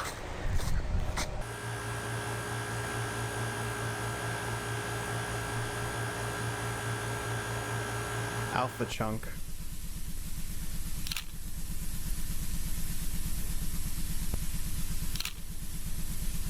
Field photo of Dr. Evans.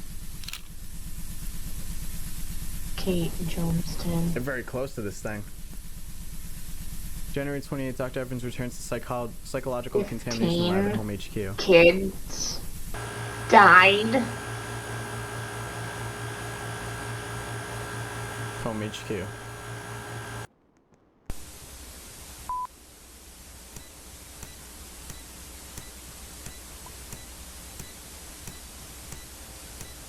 Shelley.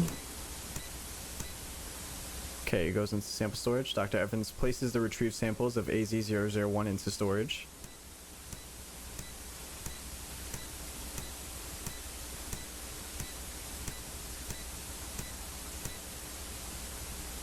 Dr. Evans obtains a container to refill the water cooler, believed to have taken longer than normal to obtain.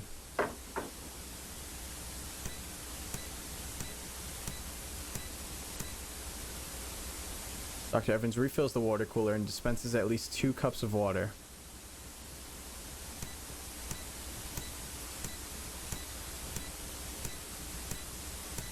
Maybe he was just getting one for him and Dr. O'Connor. Dialogue between Dr. Evans and Dr. O'Connor. Hey, I brought you some water. Thought you might have wanted a cup. Thanks, Andrew. Were you able to get the results you wanted? Fortunately, much of the alpha chunk was too necrotic to really get any good data and samples from it. Likely have to find some alpha chunk connected to the main body of AZ001. Sorry to hear that. I think I might be able to get you the new data you wanted once you figure it out. But I'll have to get back to you tomorrow on that. That's alright. Thank God that Julia realizes it's real.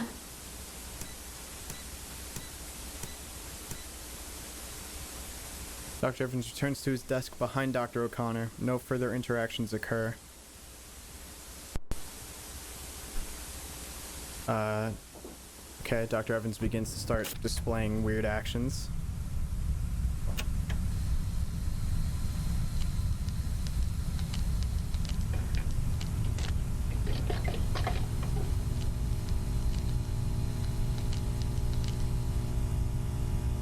Holy crap. Dr. Evans departs to another part of the Home HQ facility. Did nobody see that?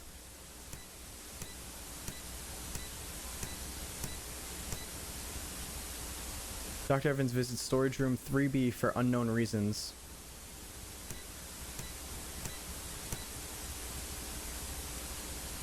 Evans, wait, who are you?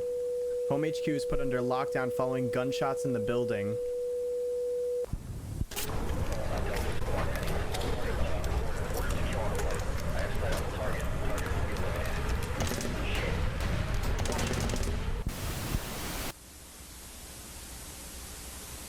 Target terminated. Dr. Evans' body is brought to the central morgue for post-mortem autopsy.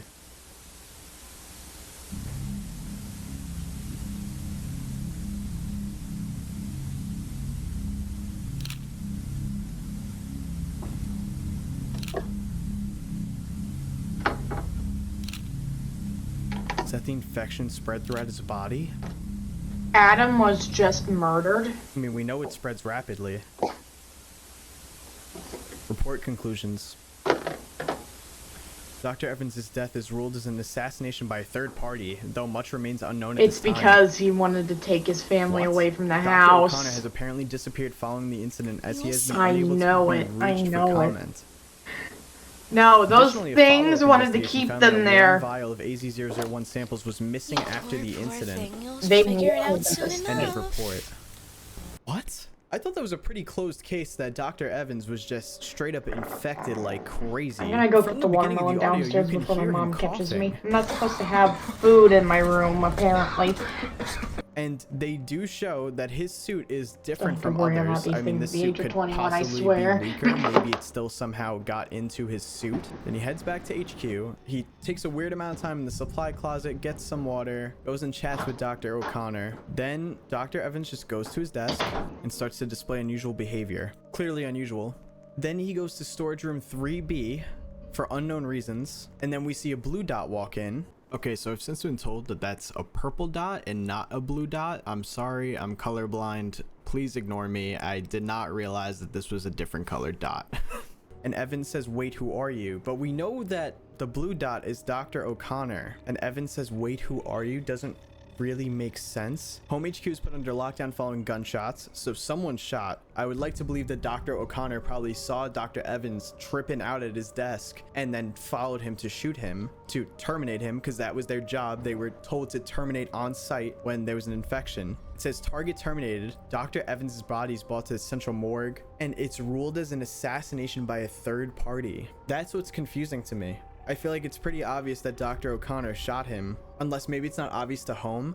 But then also, why is the vial of AZ-001 missing? And why did Dr. O'Connor disappear following the incident? Like, there's something sketchy that happened there that we don't know. And then on top of that, we learned that this tape was found in an underground bunker, and one wall in the bunker was a painted logo similar but not identical to the logo used by Home. Why would you specifically mention that? There has to be something there. Oh, he tainted the water cooler. I understand now.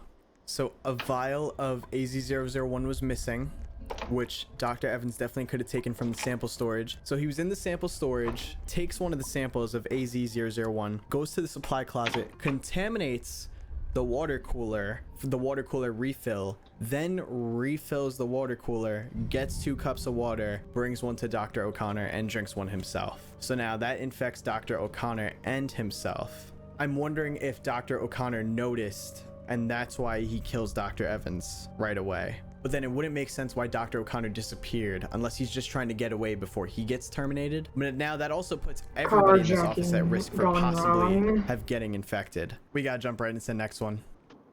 Midwest Angelica 003S. The broadcast shown was believed to have aired sometime during the week of January 25th, 1999. The tape was found alongside another cassette in the collapsed remains of a house in Stewart, Nebraska.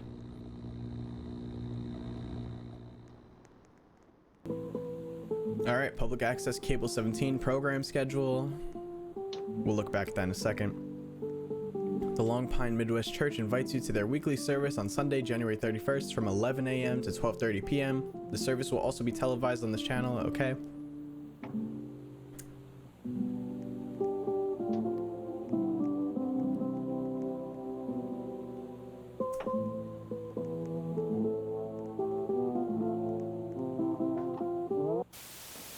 Okay, that was really quick.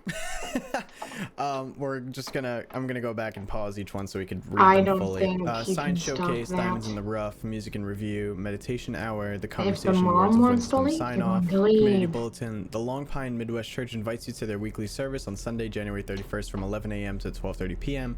The service will also be televised on this channel for those unable to attend in person. The Long Pine Midwest Church would also like to extend their gratitude to the following individuals for volunteering to assist in this weekend's service. And obviously the name that stands out here is Ray O'Connor, which is the name of our missing doctor. So if this weekend service was Sunday, January 31st, this takes place on Saturday, January 30th. The whole Dr. Evans and O'Connor incident happened on the 28th of January, so 2 days before. Either Dr. Ray O'Connor got away and may still be infected and go into the service, or he was just scheduled to help with this service, and now after everything that happened, probably won't make it. But I believe he would still go, because why else would they show us this? What would be the point of this? So when Dr. Evans was infected, he purposely infected others. Shelley. He infected the water cooler. I believe the infection, I don't know if it fully takes over their minds Shelley. or if it like half takes over their minds. Because Shelley. Dr. Evans still had a conversation with O'Connor while also infecting him. So my belief is here is if Ray O'Connor got away and it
is infected, he will definitely show up to church to try to infect more people. And I think that's what they're trying to show us here. The infection's about to spread on all different levels. If they infect all these people at the church and then they also try to go infect others, it's game over. You got a mass spread now. All right, let's jump into the next one. The next one's pretty long. The next one's 9 minutes. That's the longest video yet. Midwest Angelica 004. The tape is the second of 2 cassettes found in the collapsed remains of a house in Stewart, Nebraska. Most buildings in the Long Pine ruins were found to be destroyed, with a large crater discovered near the site of the former church building. The circumstances surrounding the crater's formation are currently under investigation.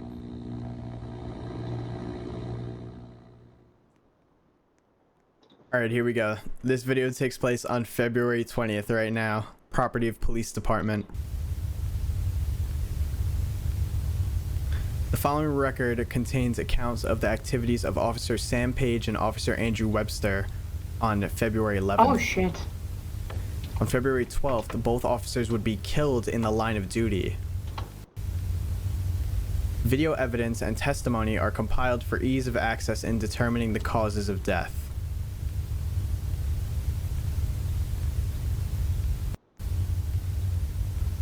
On February 8th, 1999, at 12:03 a.m., a missing persons PSA airs. Oh no. It was Shelley that did it.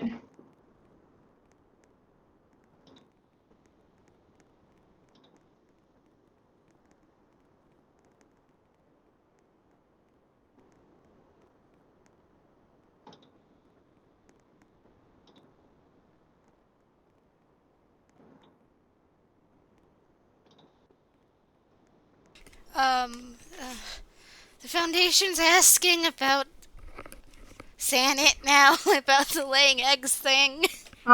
Oh, Lord. What? He lays an egg every month. Just tell him that. No, no, this is the conversation. They were asking, like...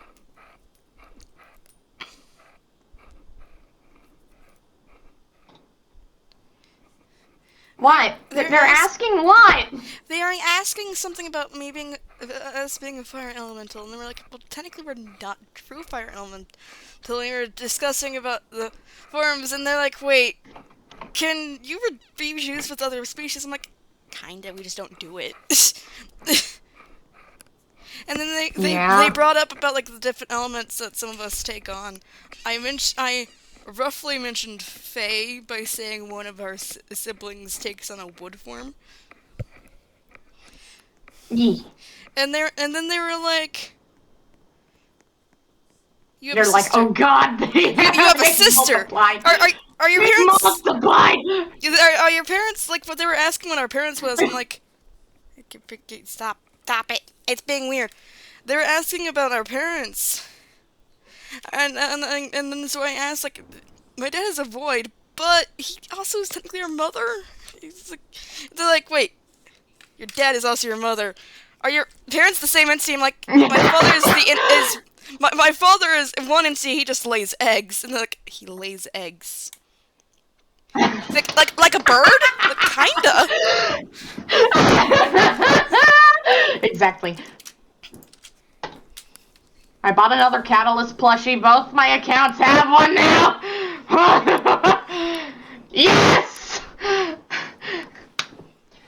And then my other account also has all the other plushies from my first account. So yay! Good thing I always buy another one. I don't think I'm able to move my wrist. Am I right? Ow! Oh. I wouldn't try to move if it's hurting. No, it keeps on at all. Feeling uncomfortable. Yeah, exactly. Just lay it down, like, try to get it in a comfortable position and just keep it there for a while. Eventually it'll stop doing that. Why doesn't he come? My dad never... That's what I do anyways. Usually my dad never taught me that. Stuff like... Can't trust nobody, nothing. Stuff like that. Or my mom had good teach me. But he did teach me Missing what John type of Carlisle, food that we can Aaron actually eat. Mathis, We had to boil David Rhodey, 5 times to Sarah actually Withrow. get the poison out. Forgot what it's called, but it's Missing very, persons have very yet to be common located. here in Texas. All the missing people they just mentioned were in that last community bulletin video. So it looks like Ray O'Connor did what we thought he would do. Yeah, at least you know it exists. On 9:35 p.m. on February 11th, a Long Pine Police Department dispatch center receives a 911 call from an unknown caller ID. Dandelion. You know the 911. fuzzy Yeah. State emergency. Plant. Yeah. Those are edible. Yes, that. Yeah, that is edible. Yeah. I've seen it put into salads and stuff. Yeah, those petals are edible too. Yeah. Okay, we'll be right there. People don't Could you realize elaborate, that please? flowers can be edible. They just think they're pretty things to look at. It's a human sacrifice. Yeah. I hear screams. It seems to be like a pagan ritual. It's kind of sad now that I think about it. Okay. Just Yeah, hold the tight. government doesn't want to Be right tell back. people, so we can just be like, oh, Yeah. look, we rely on the government to feed us and give us everything. Yeah. When They don't really, tell anyone crap. like, really, God gave us stuff that we can eat. It really says in Genesis, I give you every green plant and every plant that wields seed as your food. And fruit bearing plant. The roses are seed bearers. I don't know if they're big seeds or Yes. small seeds, but they They're are. tiny. Back then, you know those poison berries? Looks red. Yeah. Yeah, I know what those are. Yeah, I know what you're talking about. Yeah. Hollyberries or something like that? I don't know. Yeah, it's basically the ones that humans can't eat anymore. Yes, those. There was tiny red berries that birds would eat. Apparently humans back Yes. then, back in Jesus' time, where Cain and Abel and Moses existed, back then they could eat those berries. But since we ended up getting the whole, we're more used to fast food and used to unhealthy Not food. natural things. Yeah, Our it ended stomachs up. are weaker, just in general. You can say mine, because apparently back then I used to eat pork and it was the strongest, but now it's at the weakest. Mm. Children, adults don't really realize this. Children, when you give them ham, their stomach can endure it depending on their genetics. Yes. My family came from Indians, like Native Americans. Yes. My mom was in. I think my mom's ancestors were Pilgrim and Indian mix. My dad was basically white and Native American mix. But my dad refuses to say that we're actually Native American because my genetics. Because my dad refuses to do a genetic test. Yeah. My parents suspect that I might be a bit Native American. I know, we Which don't is have why food. they feared doing a genetic test on me at all. Yeah. Lovely. We don't have food My for the dad. cats. Because they wouldn't, the tribe would have probably taken me away and all that stuff if they did a genetic test and found out I was Native American. Because I'm adopted. I'm not even with my birth parents. Mm-hmm. They're known to do that. Apparently, what was I going to say again? What? Which one of you are making me forget? Damn it, nom. Why would it be for your Someone sake? doesn't want you to remember. The Foundation is Yeah, asking how many might. siblings I have. Say, I don't know, well over 100? Or 1,000? Galaxy would Maybe tell 100,000? I'm pretty sure there's more than that. Galaxy has more than that. 20 billion. Yeah, I know. Yeah, no, Santa is just... He has problems. He has problems. I'm spinning the mystery gotcha so many times right now. Because of the random spin token, because I'm just gonna use it. No wonder why you didn't want me to know. Why my, not Native American, Indian ancestors. Apparently, my ancient Indian ancestors would have familiars, which is probably why my duck died. Because God probably didn't want me to have a familiar. If I think correctly, familiars are used for not only spirituality, but for relationship and magic. From what all I Yeah. know about familiars. It's probably why God let the neighbors kill a duck and eat it. He didn't want me doing any of that crap that my ancestors did. But you would have just used it as a friend. You wouldn't have done anything else. Back So I don't get then, that. Me either. Back then you would have done something better or other than that. Yeah, I get you. You're into other stuff. The duck was adult when I was just a... Finally used all my spin tokens. No, 5-month-old, I think. It would always follow Grandpa around. It was actually, I don't know if it was a male or female. Can you not? My grandpa and Aunt Missy are both dead. So I'm not able to ask them, and I'm not willing to do the whole whoopee, let's just be a medium and talk to the dead. No, I don't believe in dead Yeah. ghosts. I only believe in good spirits or bad spirits, aka angels or demons.